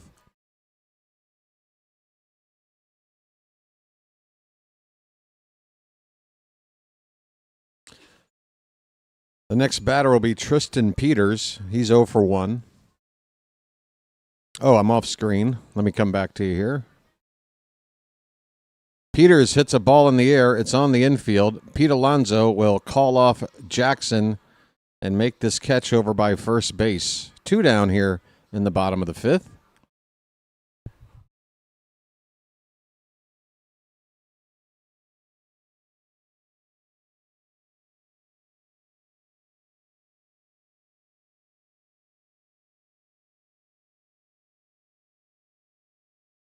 "62 pitches from Young so far. The pitch count is doing okay. That first pitch to Acuna is outside. 1-0 the count.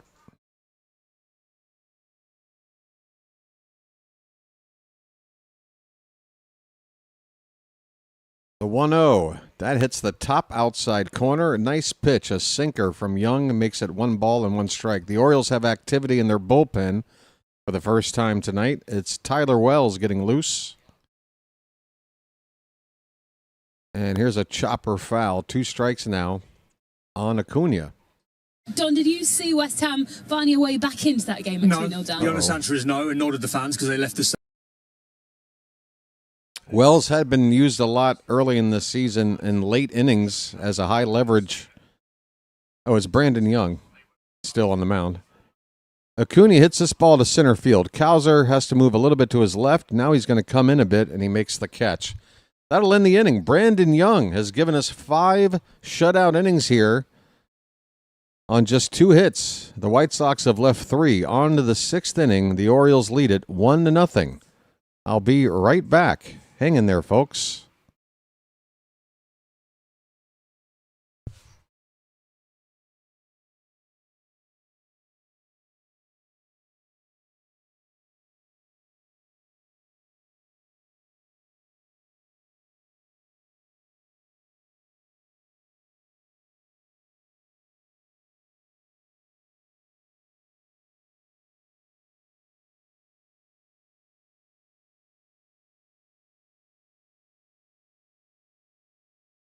Every 4?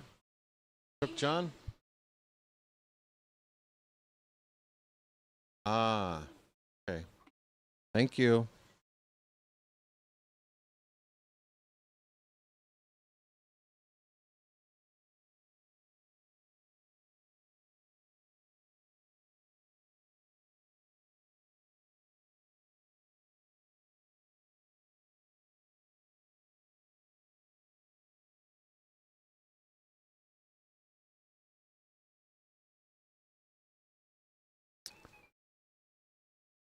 Ahoy there, crew members. Ahoy there. And welcome to the Charm City Chat. We are back for more baseball. Yes, sir, we are. We're moving on to the 6th inning. The Orioles clinging to a minuscule 1-0 lead here at Wright Field in Chicago, trying to overcome a 3-game losing streak, having been swept over the weekend at PNC Park in Pittsburgh. To say that the Orioles need to win this series at least, if not sweep, is an understatement. We're 3 games under 500 early, and we don't want to get any farther down. We saw that script last season. We don't want to see it again. Gunnar Henderson's going to lead off. First pitch bounces in there for ball 1 from Eric Fetty. Folks, we've got the meat of the order coming up. We've got the meat of the order. His name's Gunnar, and he's dating my mom. 1-0 pitch is drilled to right field and deep. Stay fair. That ball is gone. Bye, birdie. Gunnar goes boom into the Chicago night. No wind is going to stop that baseball. The Orioles have doubled their lead. It's 2-0.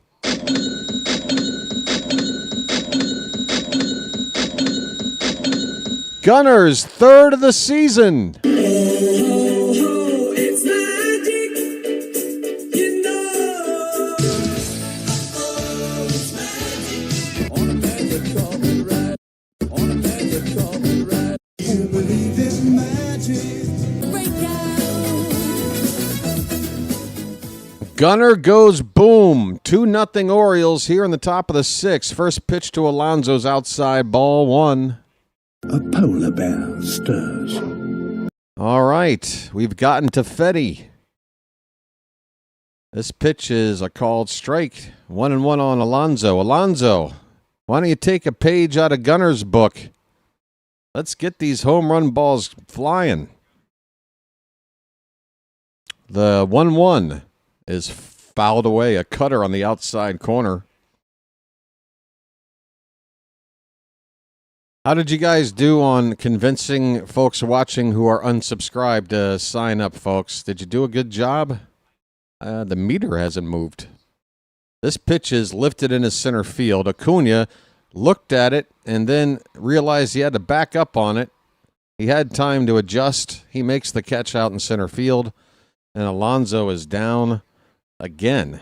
That average for Pete now down to 211. Got to wake him up. 1 out in the inning for Adley Rutschman. Let the clutch out gently, okay? Adley's 0 for 1. He's also drawn a walk and scored a run. Came in on that O'Neill RBI. That pitch is inside Adley. It's 1-0.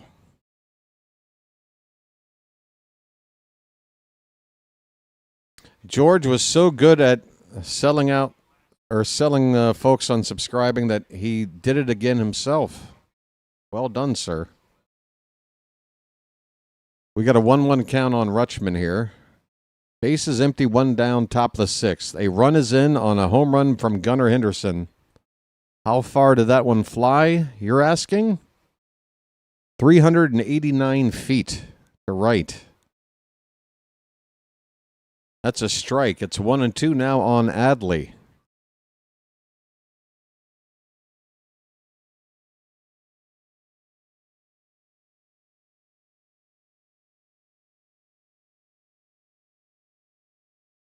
This pitch is well outside. The count even up at 2-2.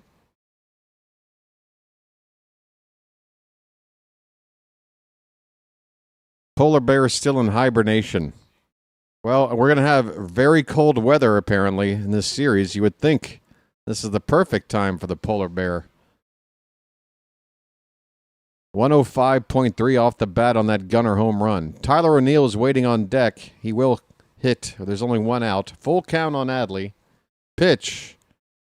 Fouled off to the right. We'll do it again. Folks.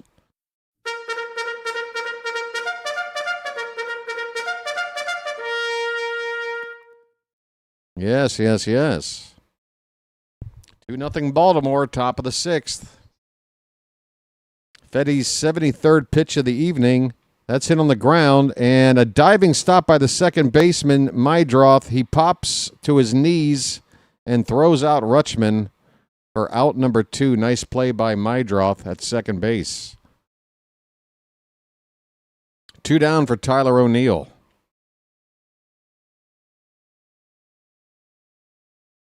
Mydroth just making sure to smother that ball rather than just simply pick it cleanly, and that's how you play it over there at second base. Tyler O'Neill. Man, there's that top of the zone cutter from Fetty again. Just kissing the top of the zone with that pitch. He's done it 10 times tonight. 0-1 pitch. That's off the plate, low and away. O'Neill 1 for 2 with that sort of accidental RBI as Austin Hayes, the left fielder for the White Sox, came up limping, trying to chase down that fly ball from O'Neill down the left field line.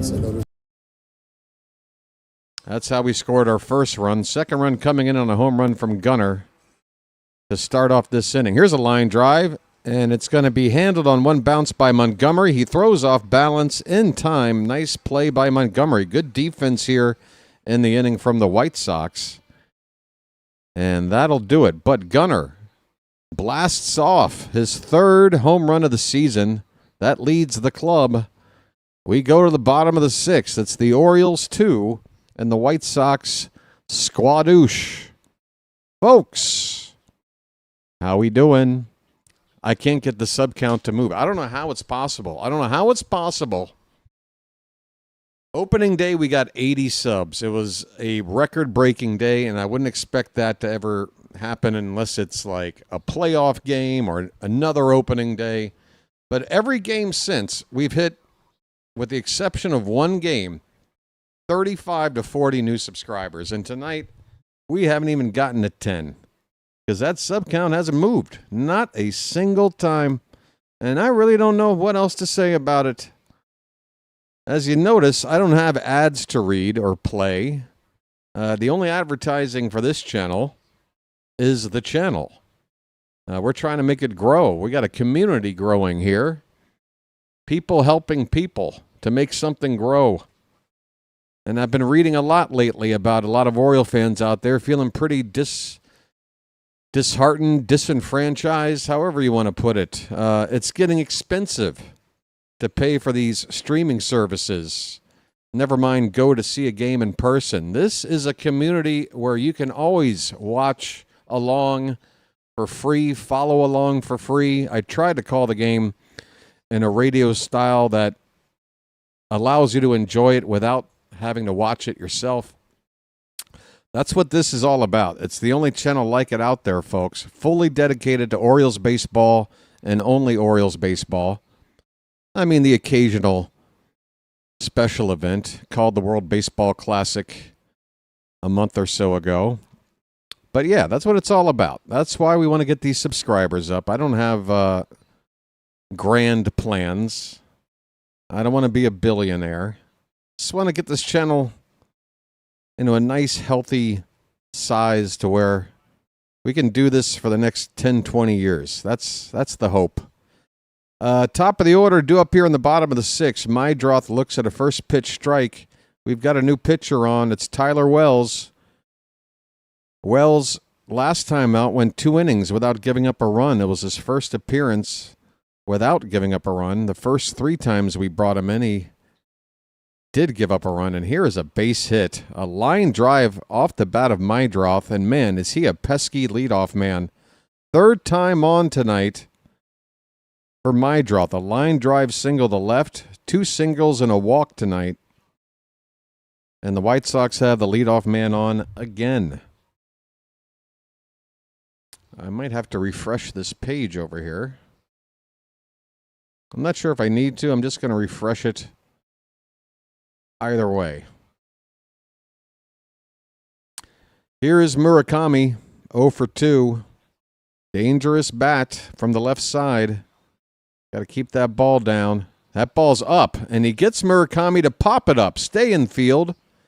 It is in foul ground. Alonso doesn't know where the railing is, kind of just sticks his glove out and still somehow makes the catch. Alonso had more room than he realized. He thought he was leaning over the railing, but he had room to still get under this ball, make it not look so difficult, but we do get the out. A big first out here in the bottom of the 6th. So Mydroth at first base with 1 down, and the batter now is Vargas. Throw over to first, and Mydroth is back standing. George says, my call of Game 5, 5th inning, Dodgers-Yankees was a classic. Yes, the Yankee 5th. The notorious Yankee 5th inning, folks. Oh, I see. It looks like the ads are messing up the display. Hold on a sec. This pitch gets away. It gets away, and Wells will have to retrieve this wild pitch as it's up the 3rd base line. And Mydroth will get up to 2nd base now. That is not good. That takes away a conventional ground ball double play opportunity to end the inning. And Rutschman didn't do the best job in just trying to smother this ball. He just tried to pick it with the glove. And that ball bounced far, far away. Want to know the count on Vargas, the pitch. That's low. 2-0 the count. Wells needs to lock in right now. I know our offense isn't helping our pitching, but our pitching has to and be on point. That one bounces in there, and Rutschman has to pop out of his crouch to make sure Mydroth doesn't take another base. It's 3-0 now on Vargas. A base is open, only because of a wild pitch. But I'm not sure we're trying to just put Vargas on here to set up a double play. We're trying to go after him. You got our left-handed hitting Montgomery on deck. There's a fastball, top of the zone for strike one.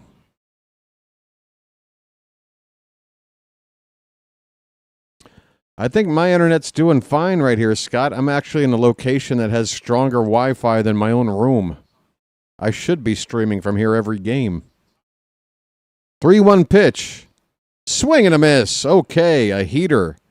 He got it past Vargas on a fastball count. It's 3-2.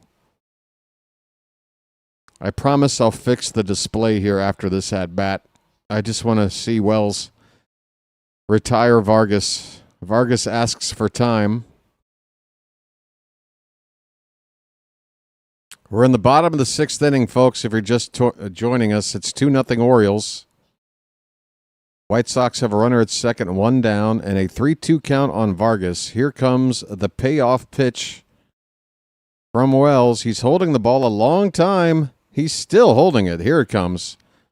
A high fastball fouled straight back. Still 3-2. Seventh pitch of the at-bat coming up. Wells began this sequence with 3 straight sliders and has since thrown 3 straight fastballs.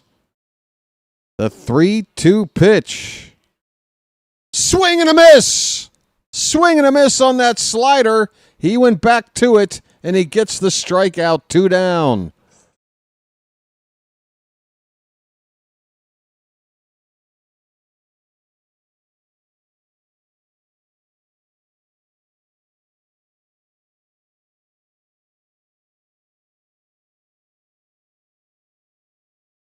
Here's Colson Montgomery, 0 for 2. Runner at second, 2 down. A strikeout and a ground out for Montgomery. First pitch is a changeup that hits the middle of the plate, bottom half of the zone for strike one.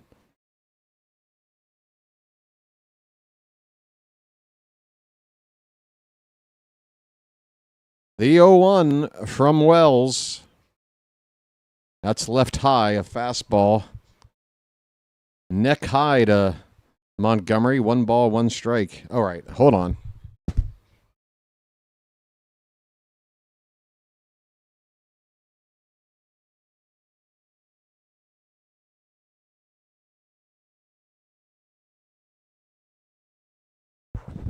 Throw back to second base, and that ball gets away. And Mydroth will get to third. Stop trying to throw runners out at second base. It's not working. Another error. We've picked off nobody. We've made at least 2 errors doing this. Stop it. It's not working. And that throw was terrible from Rutschman.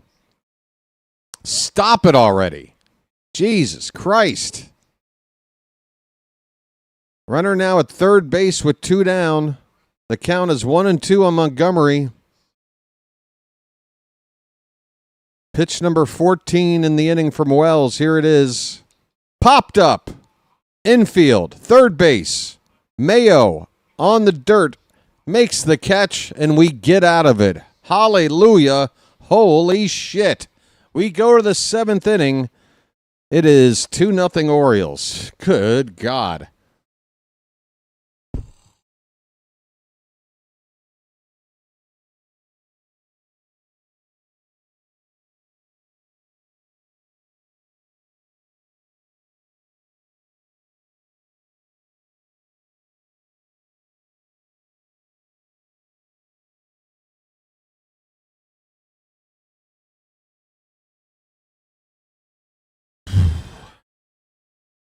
It's bacon.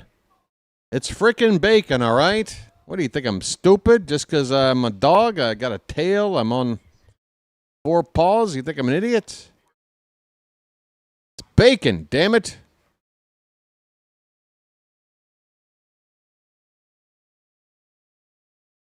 I want bacon, but Mansolino only has bacon strips. But why can't I have my bacon? Oh, the board is off. Damn it. Damn it. Oh, boy. So it's not the best option, but it just is what it is. I'll do the guys quickly just to forget this one. It's not the best option. Real bacon, bacon strips over real bacon. It's not the best option. But it is what it is. It's your dog. Where's the Tylenol? I tell you what, I need something stronger. Where's the morphine? Tylenol? What am I, 5 years old? Give me the hard stuff. I need an IV with a morphine drip. All right, Ryan Mountcastle, top of the seventh. Mounty's got a hit tonight. The Orioles have 5 hits. The White Sox have 4. Folks, mount up. Okay, mount up. Eric Fetty on the mound still. 77 pitches to begin the inning, and the first pitch is chased out of the zone and fouled away by Mountcastle, 0-1. That pitch led her high, and he went after it, fouled it away.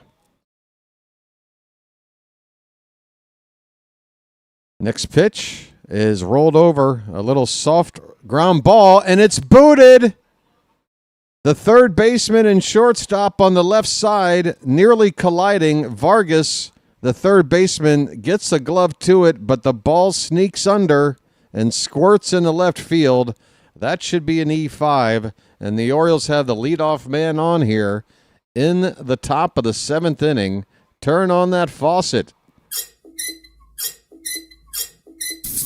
Oh, yeah, I know the Phantom. I know the reference. Hallelujah! Yeah. You know what I want to do? I just want to bring my boss in here, and I want to tell him what a lousy, stinking, no good, rotten... Yeah, it's a great bit from Christmas Vacation. Colton Cowser's up, folks. Anything but a strikeout, please. Anything but a strikeout, please. The 0-1 pitch. That's low. 1 ball, 1 strike. You know, we should have traded Cowser to Miami for Rogers and kept Stowers, but then again, it's easy.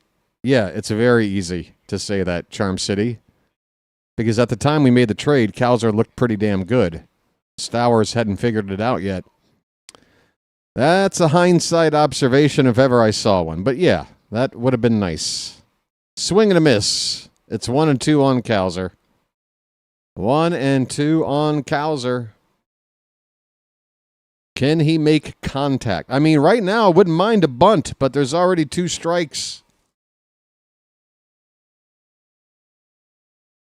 If he would have just came up and bunted this runner up to second base and given us 2 chances to knock him in, I would have said, thanks, Cowser. 1-2 pitch. He lays off low, 2-2. Come on, Milkman.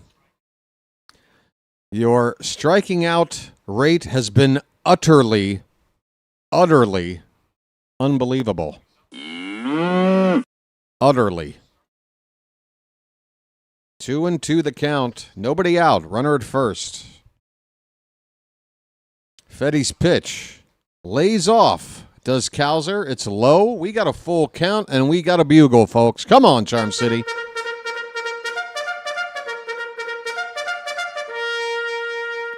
Come on, I want to see charge in the chat. We're trying to do something. I know. It's Cowser. Hang in there. We got a 3-2 pitch. That one's hit high in the air to right field. Pretty deep, but it's going to die in front of the track. Cowser flies out deep to right. And that's the first out of the inning. Cowser made contact. And if he just hits the barrel a little bit more right on the money, that's probably a home run. Oh, my goodness. Worst time for hiccups. Major changes that here last in sentence Chicago. I just tried to say, just forget it. Here's a comebacker. He gets past the pitcher, over to second base. Mydrot steps on second for one, over to first in time for a double play. And this inning ends. Sorry? I will leave as soon as I'm finished, I promise. This is a one-time situation. Just give me time, please. House lady's yelling at me that I'm still in the office calling the game. I told her what the deal was. Not my fault the Wi-Fi went down.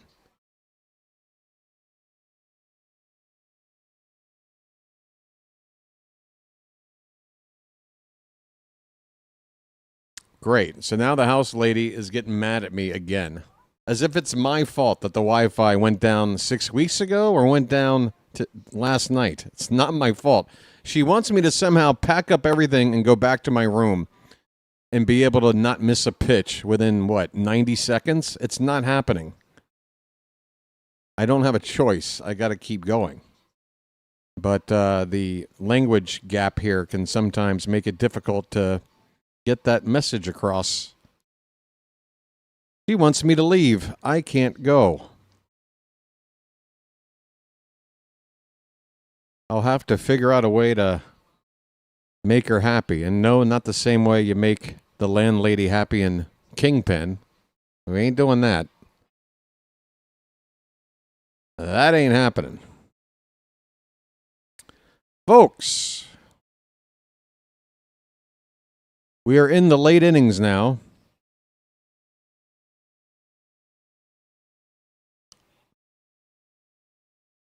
I will say this, as soon as the last out is recorded in this ball game, folks, I'm going to just have to shut it down immediately, because every extra minute I spend here is going to piss off the house lady a little bit more, and I'm still trying to get through 3 innings. So hang in there. Here we go. We're in the bottom of the 7th inning. Hill will lead off. It's his second plate appearance since coming into the game for Hayes.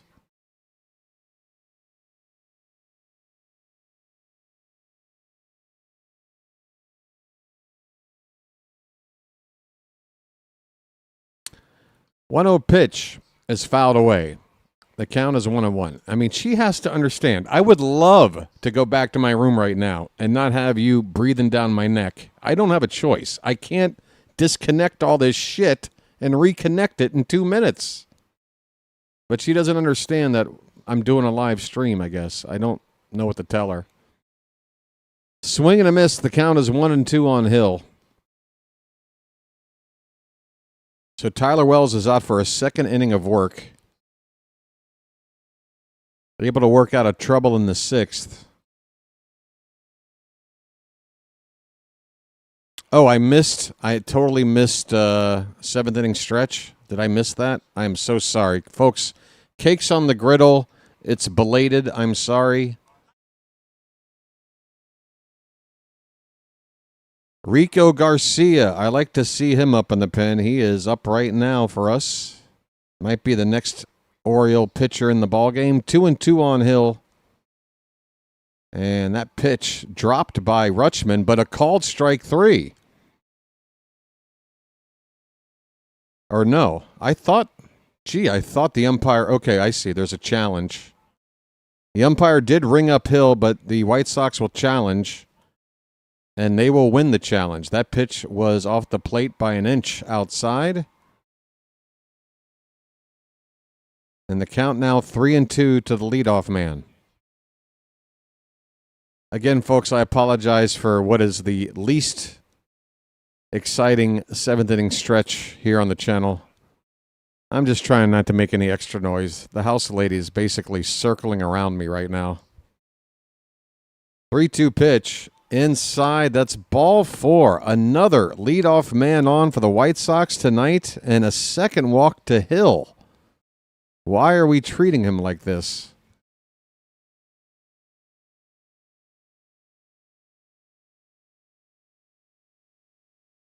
All right. Leadoff man is on. Rico Garcia is getting loose in the pen. If Wells can't settle down here right now, I think it's time to make a change. He's on 20 pitches. Andrew Benintendi, the new batter. First pitch is a curveball inside. Wells doesn't throw too many yackers. And that first one tonight did not look good. It's ball one.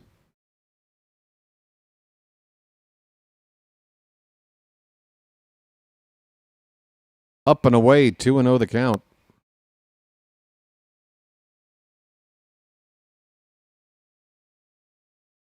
There's a righty up for the White Sox, Lucas Sims.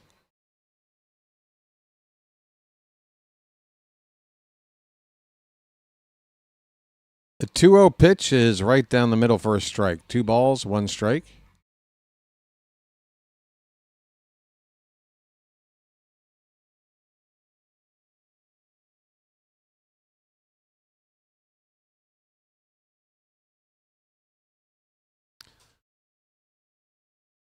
Yeah, but I can't move thing in 2 minutes. I have to finish here.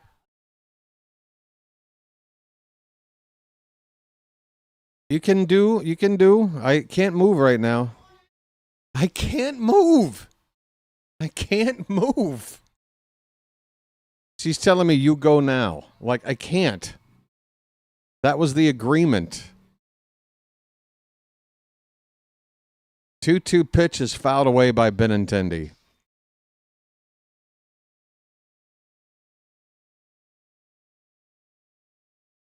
I mean, as long as the Wi-Fi isn't screwing up all the time, this should be a one-time emergency situation. Can you just help me out here and work around it? Thank you. It's a full count now on Benintendi. Runner at first, nobody out, bottom of the 7th. I've worked too hard to put myself in a position to be able to call this game. But this lady is really breathing down my neck. There goes the runner. Swing and a miss. Throw down to second. Bounces there. Man, Rutschman cannot throw. Gunnar says he wants to challenge this. He thinks Hill came off the bag while the tag was still applied. And we'll see if the Orioles show the headphones. And yes, the Orioles want to challenge this. All right, if I do have to scramble and pack everything up, I'm just trying to figure out what it's going to take. I mean, how do I even know that Wi-Fi on my floor is working properly?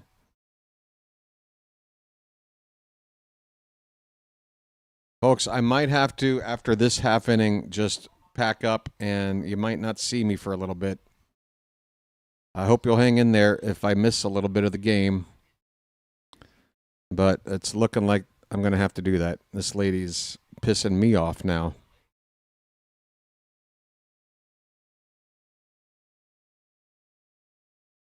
Right there. I see the angle. There's an angle right there. Glove is on the back thigh.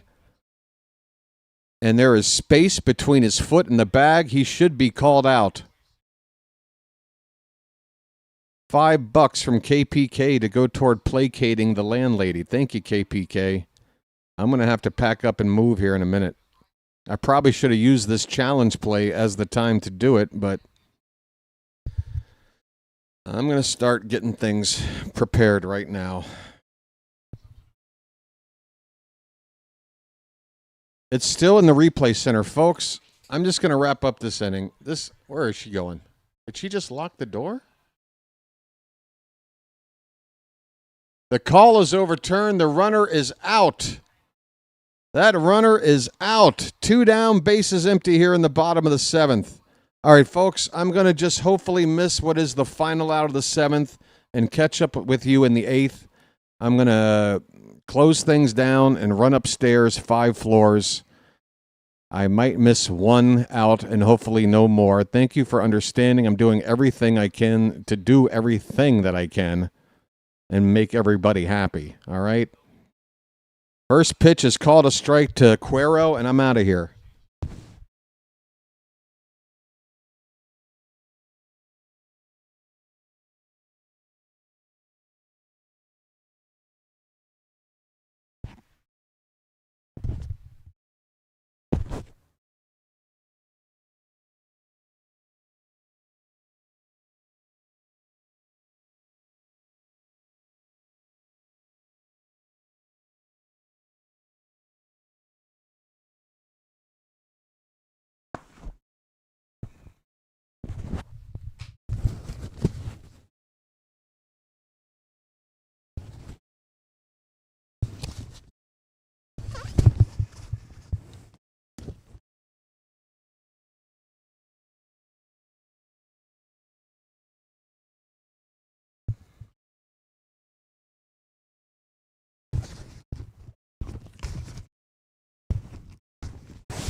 Check, check, check.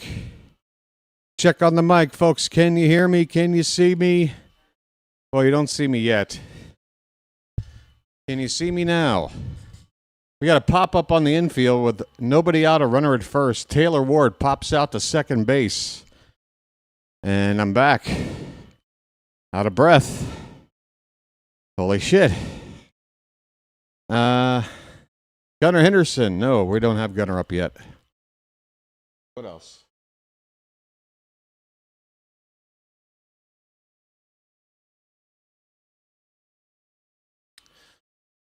Henderson at the plate looks at a first pitch strike, a fastball. Sims is in the ball game to pitch now for the White Sox. Maybe you can let me know how that leadoff man got on base. As we are one out here in the top of the eighth, the Orioles ahead 2-0. Fouled away, it's 0-2 on Gunnar.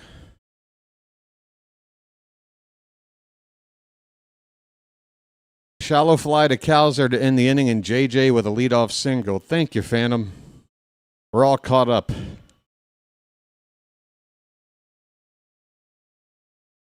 The 0-2 to Gunnar. Swing and a miss, and down he goes. 2 down in the inning. Hey, folks, you want to make it a real experience? Hold on. Now that I'm back here,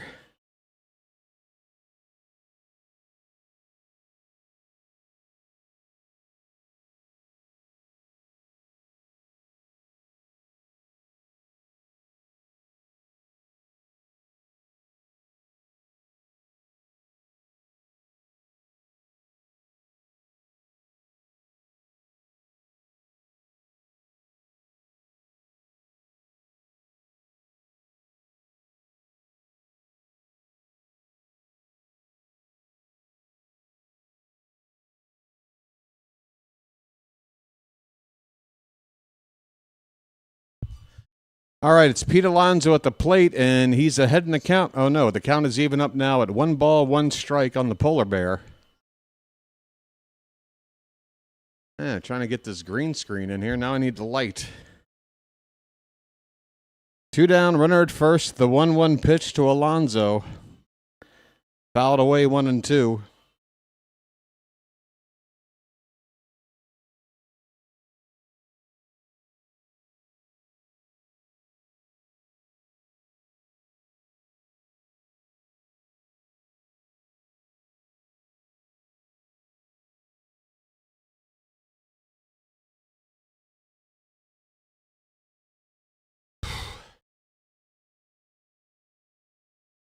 One-two pitch. There goes the runner. Throw down to second is in plenty of time. And my goodness, Jeremiah looked like Willie Mays Hayes trying to steal a base. He was 3 feet short of the bag. Wouldn't have even gotten there if the throw didn't beat him. Nice slide, Jeremiah. The inning is over. That didn't work. And are we good here? Do. That'll end the inning, folks. Our base running right now is a train wreck. We're going to the bottom of the 8th. It's the Orioles 2 and the White Sox nothing. And this green screen looks like shit, doesn't it? Oh, wait. I need to update it a bit. All right, looks a little bit better. Oh, my God, folks. What an eventful game call this is. BW's moving around, running up and down 5 flights of stairs. What is wrong with me? The links that I go to, folks, if that sub count has not moved once tonight, what more do I need to do? What more do I need to do than be up at 3 in the morning, coming up with a plan on how to call a game with no Wi-Fi, breaking down the office door, moving all the equipment, getting it up on time, then being forced to move it all again in the middle of the ball game? How can I prove to you that I'm a dedicated YouTuber to these Orioles? Holy shit, you're not going to find somebody more dedicated than me. I also call a pretty damn good game. There's that too. Subscribe if you dare. I don't know what the hell's going on tonight. Nobody wants to. Fine. Have it your way. I'll trade no subs for a win. That'll do. All right. We got an Oriole couple huddled up together in their hoodies. It's a cold night in the south side of Chicago. It's Rico Garcia on for the Orioles. It's the 8, 9, and 1 hitters for the White Sox, starting off with Tristan Peters. First pitch is outside, ball 1. Folks, Erlico Suave has been very good so far this season. And look at that late movement on that changeup. Started inside and then broke back over the corner for a called strike. Garcia's gone 3 2/3 innings. He's only given up 1 base runner and no runs. That fastball's up and in. 2-1 the count now on Tristan Peters, who's 0 for 2. A line out and a pop out, looks like. Erlico. Come on, buddy. 2-1 pitch. Swing and a miss. Both the changeup and the 4-seamer have some tailing movement to come back from an inside pitch to an inside corner pitch. Nice movement. 2-2 pitch. Oh, look at that one. A changeup up and away. Peters twisted up like a pretzel. He strikes out. Oh, hold on. That wasn't the button I was looking for, but for Garcia, that can play.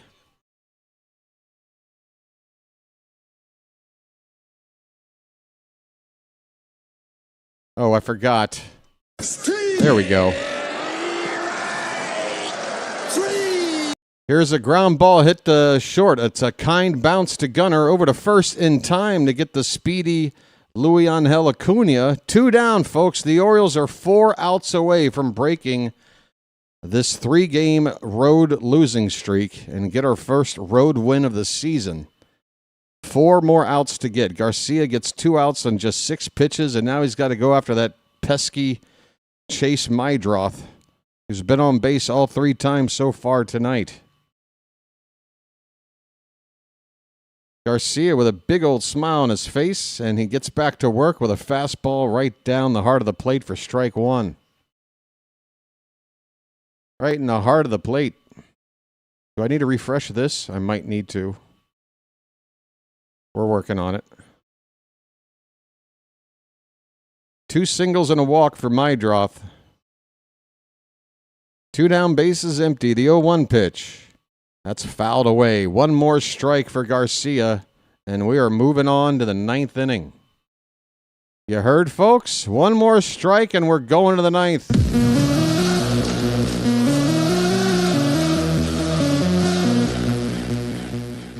Come on.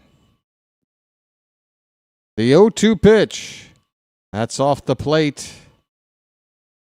That is off the plate.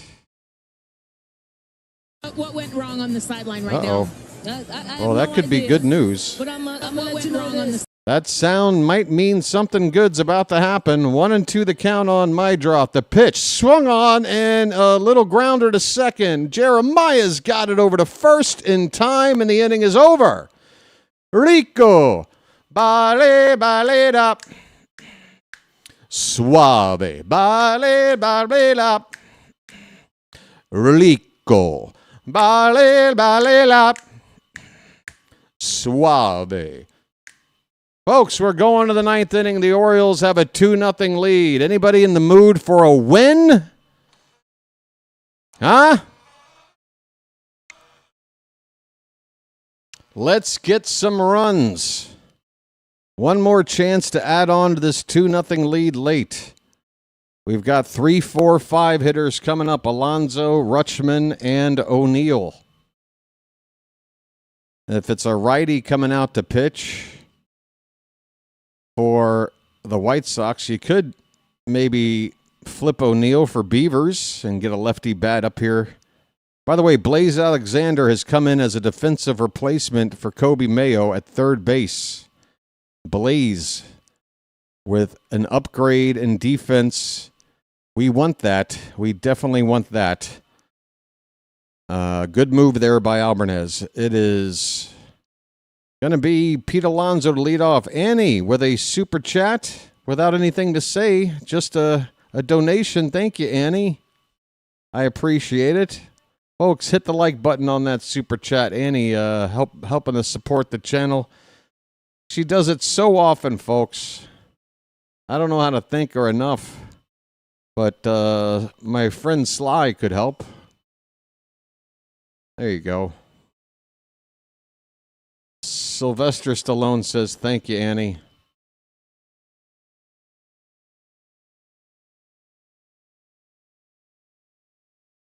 I really do. I really, really do. All right. 9th inning. Rico Garcia getting high fives from everybody in the Oriole dugout after another nice appearance. Here's a ground ball to third base by Alonso on the first pitch. He will be thrown out. Alonso goes 0 for 4 tonight. And that average has dipped all the way down to 205. Come on, Alonso. Oh, muted soundboard? Thanks. Thanks, Phantom. It's just a mess. Again, for whatever reason, the ads tonight are just going crazy on the ESPN page. Rutschman at the plate takes a strike, bottom of the zone. Our closer is getting up.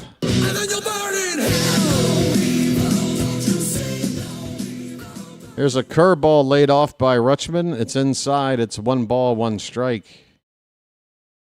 Adley's hitless tonight, but he did draw a walk, and looks like he came around to score. That's right. He came around to score on that ball to Austin Hayes from Tyler O'Neill. This one's fouled away. Still a ball and 2 strikes on Rutschman. We're in the 9th inning, folks. The Orioles looking for their first win on the road trip, trying to break a 3-game losing streak and work their way closer back to 500. We'll be at it again tomorrow, earlier in the day than originally scheduled.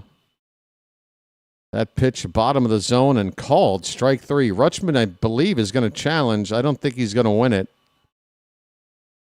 Adley's still hanging up there, believing he saw a pitch get in there low, and he's wrong.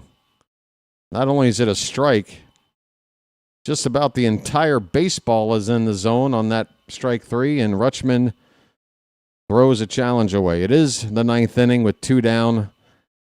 I guess with one more challenge in our pocket, it makes sense to go ahead and try there.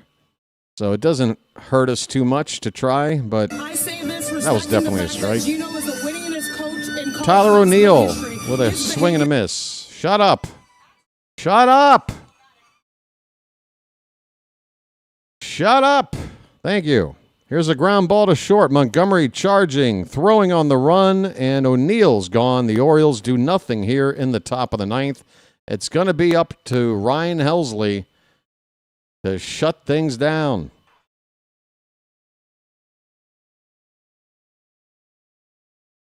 I don't think it's a really bad I mean, it's a bad challenge in terms of like how much in the zone the pitch was, Phantom, but it's our last trip up to hit in all likelihood. And even if I would agree if we had only one challenge left, but we had 2 challenges, right? What are the odds that we're going to use 2 at that stage of the game? I knew it was a strike, but I think at that stage of the game, it's a use it or lose it kind of situation. I give him a pass. That's nothing like the Mayo challenge. It's nothing like the Gunner challenge. These are all circumstantial. Individual results may vary when it comes to a bad challenge. You know? Yeah, it was definitely, not a close one, but blind hope and kind of a free challenge to use. I think that's the reasoning for it. Believe me, if it was one challenge left, or if it was earlier in the game or something, I would be going, yo, Adley, what the hell's wrong with you, man? My stream just started buffering. Hell of a time. We're waiting for the 9th inning. And we're waiting for our closer.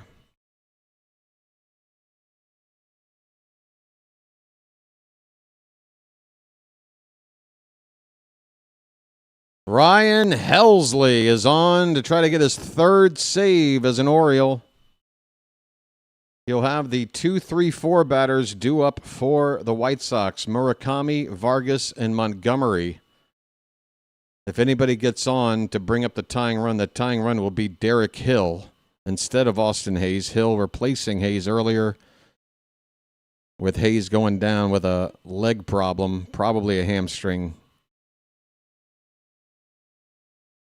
Helsley, in 3 appearances, he did pitch, remember, the 9th inning in that walk-off loss to the Pirates in a situation where we were out of challenges, and he would have gotten strike 3 on a batter that eventually next pitch hit a walk-off double. Tough stuff. All right, Murakami looks at ball 1. Helsley, throw strikes, buddy. We got a 2-run lead. Don't walk anybody. Throw strikes. If you give up a solo shot to a guy like this, we can absorb it. Throw strikes. 1-0 pitch. That's low. It's 2-0. Come on, buddy. You got to throw strikes. A lot has gone into this game to get us to this point, and we got to finish strong here. Come on. 2-0 on Murakami. The pitch. That's high, ball 3, and that wasn't close. Helsley's blowing into his fist. Maybe he doesn't have a good feel of the baseball right now. He needs to get one soon. It's 3-0 on Murakami, who's 0 for 3 today. And that one hits the outside corner, just barely. Got a strike in there. It's 3-1.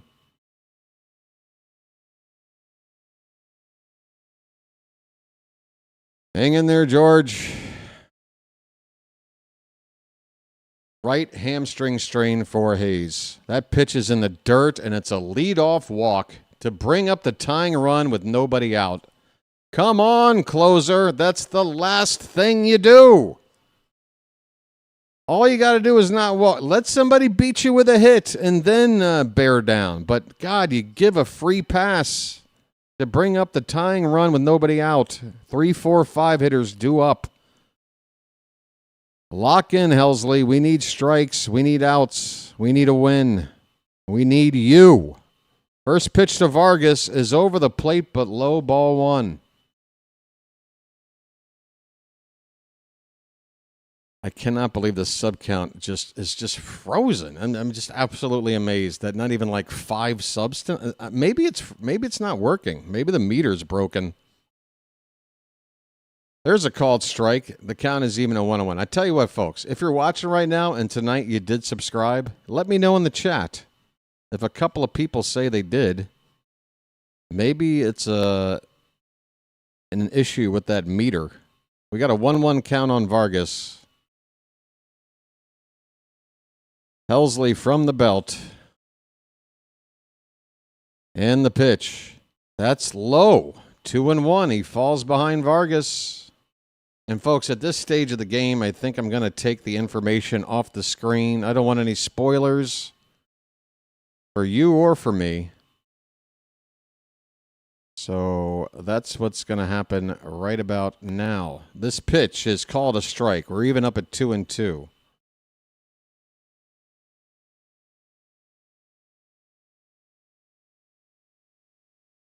We got a really nice surprise start out of Brandon Young tonight. The bullpen so far has gotten us all the way to the 9th inning without giving up a run. And now that's a pitch in the dirt. Full count on Vargas. Helsley's thrown 10 pitches. He's given up a base runner, and he's gone full here on Vargas. Cannot afford another base runner. I don't want to see it. Payoff pitch. Laid off ball 4. Wow. Back-to-back walks from our closer with a 2-run lead to begin the 9th inning.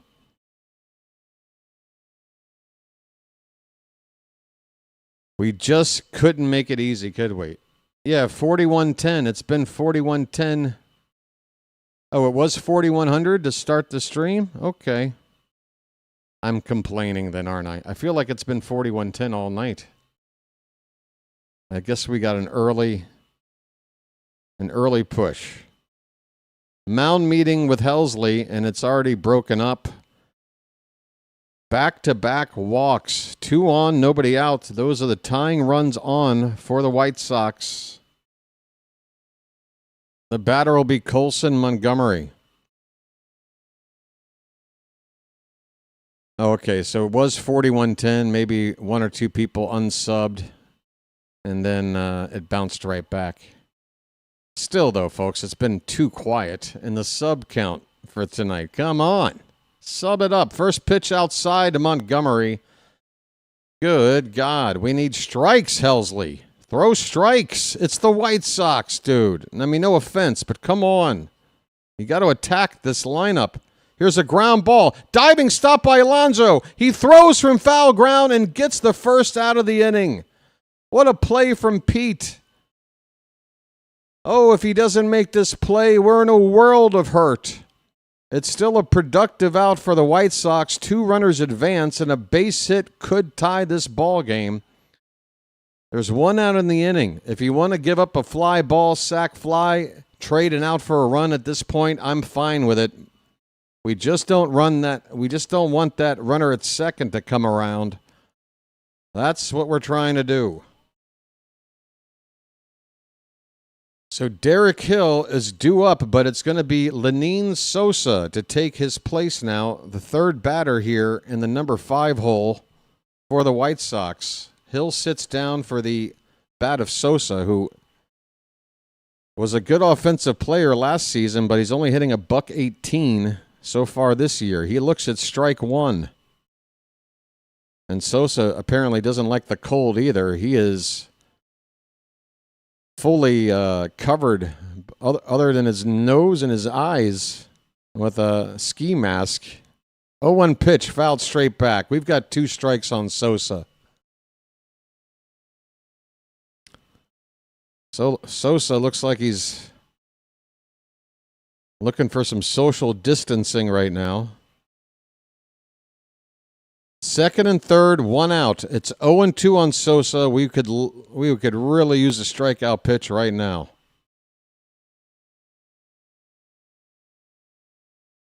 I'd love a shutout if we could get it. But again, if we have to give up a sac fly or something, anything that gets us an out to trade for a run, I think we'll take it. The 0-2 pitch swung on and just got a piece, did Sosa, to foul it away. Still 0-2. Folks. Oh, I'm off camera on the other side. Oh, I took the wrong information down. Take that down. There we go. Vertical side, I can't see you. I hope you're doing okay. 0-2 the count. Once more. The pitch. Check swing, tapped foul. We'll do it again.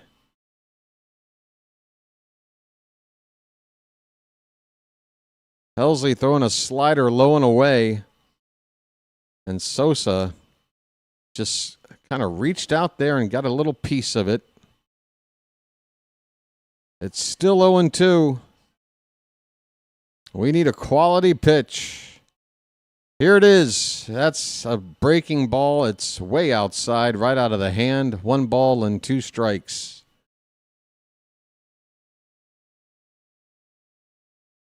Helsley up to 18 pitches now. He's only recorded 1 out. He needs 2 more.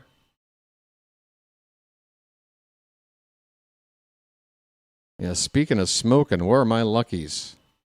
The 1-2 pitch. Hit on the ground. Right to Gunner. The runner from third will come home, but the second out is made at first. Sosa grounds out to shortstop for an RBI. It is now 2-1. But we need 1 more stinking out. The White Sox have the would-be tying run at second base with 2 down in the bottom of the 9th.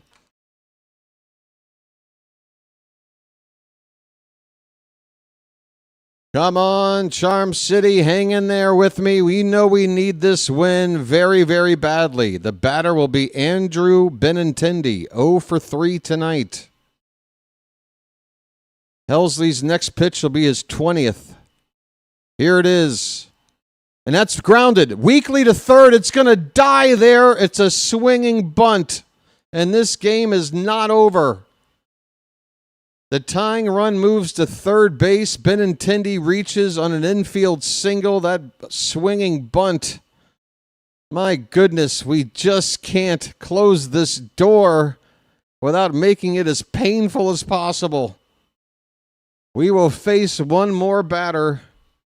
We hope. Edgar Cuero. Righty on righty. Cuero is 0 for 3 tonight. A strikeout, a ground out, and a flyout.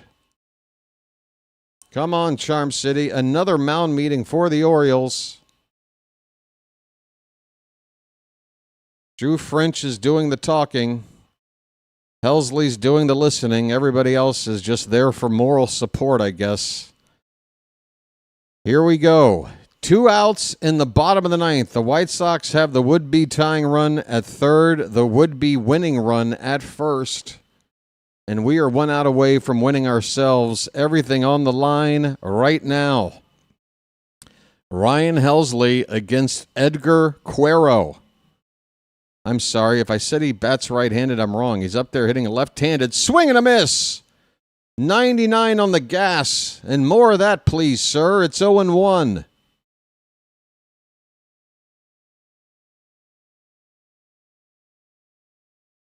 Oh, and 1 the count. Rutschman sets his target. The pitch. Inside edge. Called strike 2. They're going to challenge. I think it kissed the edge. I think we kissed it. The White Sox are challenging. And it is strike 2. Come on, folks. One more strike. Oh, come on, bro. Ex-Uki, you've been excommunicated from my live streams forever. Thank you for the spoiler, buddy. Thanks a lot, man. Thanks for taking 3 hours of my time. That pitch is off the plate. You better not be spoiling, man. You got to be kidding me, dude. Really? You had to be the guy? 1 ball, 2 strikes on Cuero. Here comes the pitch. Swing and a miss! Helsley gets the strikeout and the Orioles win!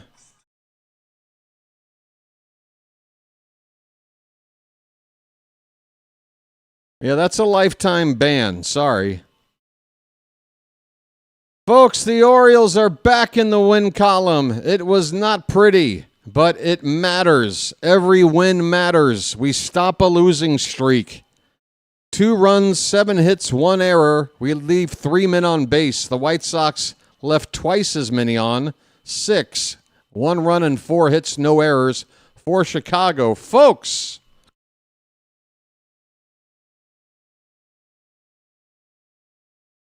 all right. Yeah.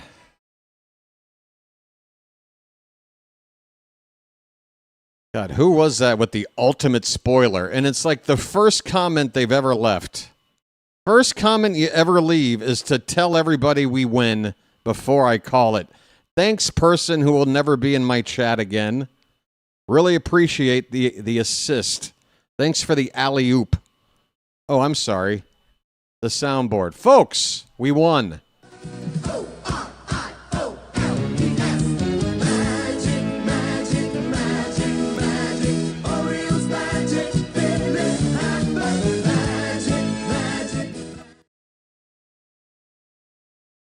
Oh my, we did it, and we're up to 41-20. Folks, it's almost like 420, and man, could I use a blunt right now. We did it, the Orioles. Again, was it pretty? No, but come on. The way we've been playing, the fact that we had to go to an emergency start from Brandon Young, and Brandon Young has pitched better tonight than, dare I say, Kyle Bradish has done in 2 starts, or Chris Bassett has done in 2 starts. He goes 5 innings, does not give up a run on 2 hits and 2 walks, striking out 2. Brandon Young is your winner. Young gets the W. Eric Fetty charged with the loss. Ryan Helsley gets his 3rd save. Folks, the Orioles took a 1-0 lead in the 4th inning on an RBI single by Tyler O'Neill. It should have been a double. It was a high fly ball down the deep side of the left field line. Austin Hayes had to run a long way, and he popped a hammy trying to chase that ball down. It dropped in just fair. It was really good luck for us, very bad luck for the White Sox, and, of course, Austin Hayes to give us that 1-0 lead. But Gunnar Henderson doubled the score 2-0 in the 6th inning with his 3rd home run of the season, a solo shot to straightaway right field. And that is the 2nd run that we needed, as the White Sox were able to get 1 run in the final inning off of our closer, Ryan Helsley, with an RBI groundout from pinch hitter Lenine Sosa. Murakami coming in to score. The Orioles, the pitching was fantastic tonight. I mean, again, Brandon Young not only delivers in a very sort of sudden, out-of-nowhere situation, but Tyler Wells, 2 innings of scoreless ball. Rico Garcia has been just absolutely fantastic. 10 pitches, 1 inning, 1 strikeout, does not give up a base runner. He's given up 1 base runner on the season. Rico Garcia has been absolutely fantastic. Helsley did struggle, but thank goodness it was a 2-run cushion. We needed it because that 1 run for the White Sox was not enough. We hold on, and we win it 2-1. And this game was played in front of 17,221 folks. The time of the game, this was a quick one, just 2 hours. And 2 hours and 24 minutes. And I told her that I was going to be needing to use the office for 2 to 3 hours to call this game, which means she kicked me out of there before 2 hours. Good God, lady, what did you expect? I needed to work. Well, it didn't matter. I got the job done anyway, because BW does not give up. I don't know if you folks have noticed that about me over the past 2 years and change, but I have the kind of personality that just doesn't like giving up, ever. Giving up is not in my vocabulary, and I apply that to every part of my life. Sometimes it burns bridges. Sometimes folks will call me stubborn. It happens, but you know what? In situations like this, I feel pretty damn good about myself. I had a lot of reason. I think a lot of people in my position would have had enough reason to just say, sorry, folks, can't call the game tonight. Too many issues. Go O's. Hope to see you tomorrow. No. I was up at 3 a.m. figuring this shit out, and we got ourselves a W. I'm so happy about it. Let's go. All right, folks. The Jays and Red Sox both lost tonight. Yeah, we never took a look at the out-of-town scores. I'm going to do a refresh right now and take a look myself for the first time. Wow, the Blue Jays are getting destroyed. The Dodgers are in town. Folks, if there's one thing that hurts more than losing a series to the White Sox, if you're the pennant, what do you call it? The reigning pennant winners of the American League, the Toronto Blue Jays. Now, after losing a series to the Rockies, you got to contend with those Dodgers again, and the Dodgers absolutely destroyed the Blue Jays tonight, 14-2. The Red Sox dropped one to the Brewers, 8-6. Milwaukee, the final there. The Yankees, folks, I think we just we don't pay attention. They're going to do what they do. We got to take care of our own business, and hopefully one day we look up and realize we're right there on the breathing down their necks, trying to get on top of this division. But folks, right now we've got a priority that's even more important. That is, get back to 500. And then after that, get over 500. And then we can talk about making noise in this division. But we're back on the winning side tonight. Again, was it convincing? No. Have we fixed all our problems? Not even close. But I think a win like this is going to go a long way for this team's morale. It really does mean a lot to it. I remember, folks, I don't know if you've been on any sports teams, but whenever you win a game ugly, especially if you've been losing lately, you'll savor it. And I'm sure Brandon Young right now in the clubhouse is getting hugs from all the teammates, as the rest of this team, for the first 10 days of the season or so, there probably hasn't been a whole lot to cheer about since opening day. They got something to feel good about here tonight, and I hope Brandon Young maybe gets thrown into a laundry cart and doused with some beer like Albanese did after the opening day win. He deserves it. Brandon Young, thank you so much. We don't know how many more appearances you're going to make with the big club here this year, but we will remember this win. We needed it really, really badly. We needed a pitcher to come out there and not give up an early lead. Let our offense get time to get a lead. It took till the 4th inning to get 1 run. It took till the 6th inning to get run number 2. But Brandon Young kept it scoreless for us. Thank you so much. All right, folks, I think that's a pretty comprehensive wrap-up of this win here tonight. If you've got anything on your mind you want me to share or react to, just mention me and I will.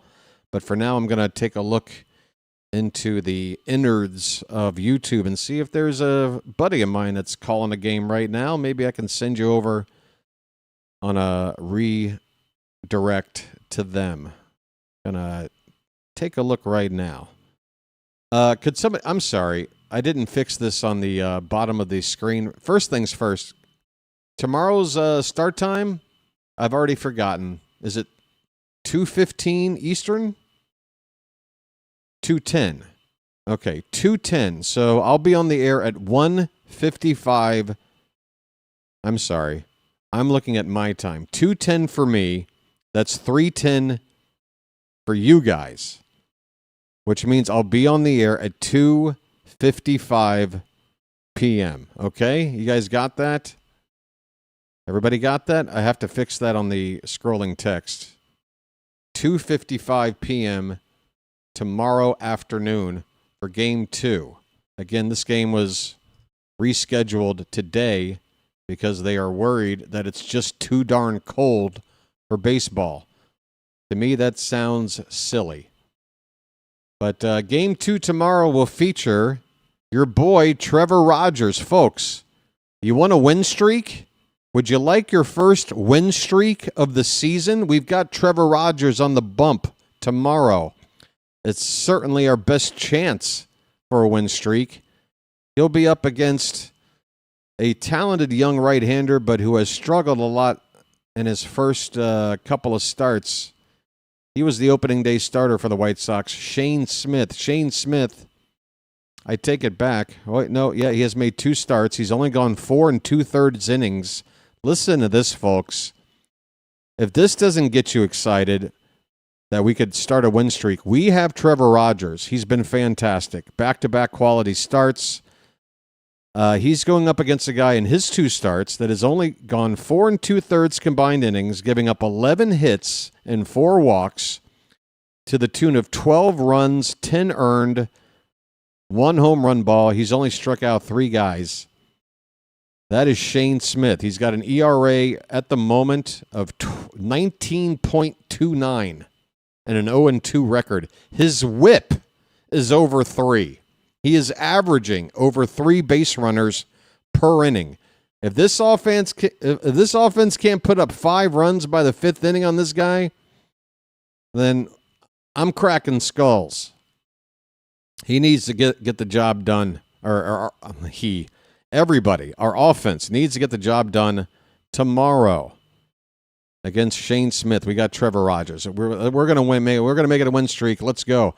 All right, JJ is in the bottom of the second. I see it, Carl. I'm looking. Phillies and Giants are scoreless, and I think that's where I'm going to send you right now. You guys can go hang out with JJ and fall asleep listening to a West Coast game. How does that sound? I don't know what I'm going to do. I've had one hell of a early morning that is still early morning out here. What a crazy... I can't believe I did it. Folks, am I allowed to be proud of myself? Is that okay? I'm proud of myself. I did what I had to do to get it done. Well, there's also Rhino out there, and I don't know if have I given Rhino a redirect lately? He's covering NBA. What do you want, guys? Phillies and Giants or Trailblazers versus Warriors NBA? What do you guys want? Let me go back to the chat here. The first to get 3 people to choose is where I'll go, if anybody cares. Put myself back? You don't want to see me, do you? Oh, I am back. What do you mean, put myself back? Oh, pat myself on the back. I'm sorry. Here we go. Folks, we're 1 like away from 150. We can just hit that milestone just as I'm signing off. 1 more like. Just double check. If you haven't already hit the like button, you might be that one person to get us to 150 before we sign off. I appreciate it so much. Hope you guys will join me back here again tomorrow afternoon. The midstream phantom, if you saw the way I moved, and keep in mind, like all this attached cords and stuff, I got this little flimsy cam for my camera that I had to throw in a bag with everything else. I was worried that thing was just going to smash into bits. I don't know how the hell. I ran up 5 flights of stairs. I had a lady yelling at me for about 20 minutes straight to get the hell out of the office. It was, I gave it my all. I gave my best, but I guess my best wasn't good enough. 'Cause here I am about to sign off. What are we doing now? We're back to being strangers. Oh, sorry. Oh, I'll be fine, Shantae. Just once, can we finally figure out what we've been doing wrong? Make the magic live for more than just one night. Hey, that's from the Last American Virgin soundtrack. Anybody ever see that 80s movie, The Last American Virgin? I love 80s teenage sex romp comedies. Porky's, Last American Virgin, Revenge of the Nerds, all that crap. Man, the 80s had some good sex romp movies. All right, folks, we got over 150 likes. We did it. Cha-ching. That's the wrong button.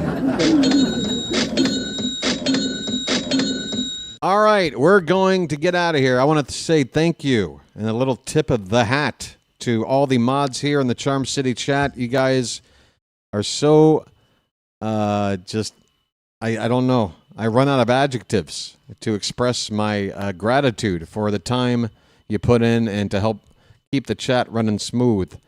Keep up the great work, everybody. Thanks to the super chats that came in tonight. We did well there, especially on the heels of last night's. I basically solicited for a prostitute on a live stream. It was organic, okay? I didn't have a plan. I wasn't like, all right, tonight I'm going to see if I can raise some money to go get laid. It just organically happened, folks. But that's the magic of the Charm City chat. So thanks for the super chats tonight. Thanks for the likes. Thanks for everything, folks. I hope you enjoyed the coverage. It was a little bit unorthodox, but we got over the line. All right, I'm sending you now to play-by-play with JJ. Am I? Did I make a choice? I forgot. Where am I sending you? Am I sending it? Oh, wait. I never got an answer on where you guys wanted to go. That was the deal. Where am I sending you guys? Did we get any answers on that? Nobody seems to care. Carl says, Rhino, please. And nobody else cares. So, Carl, you win. We'll go to Rhino then for some NBA. All right. Stand by.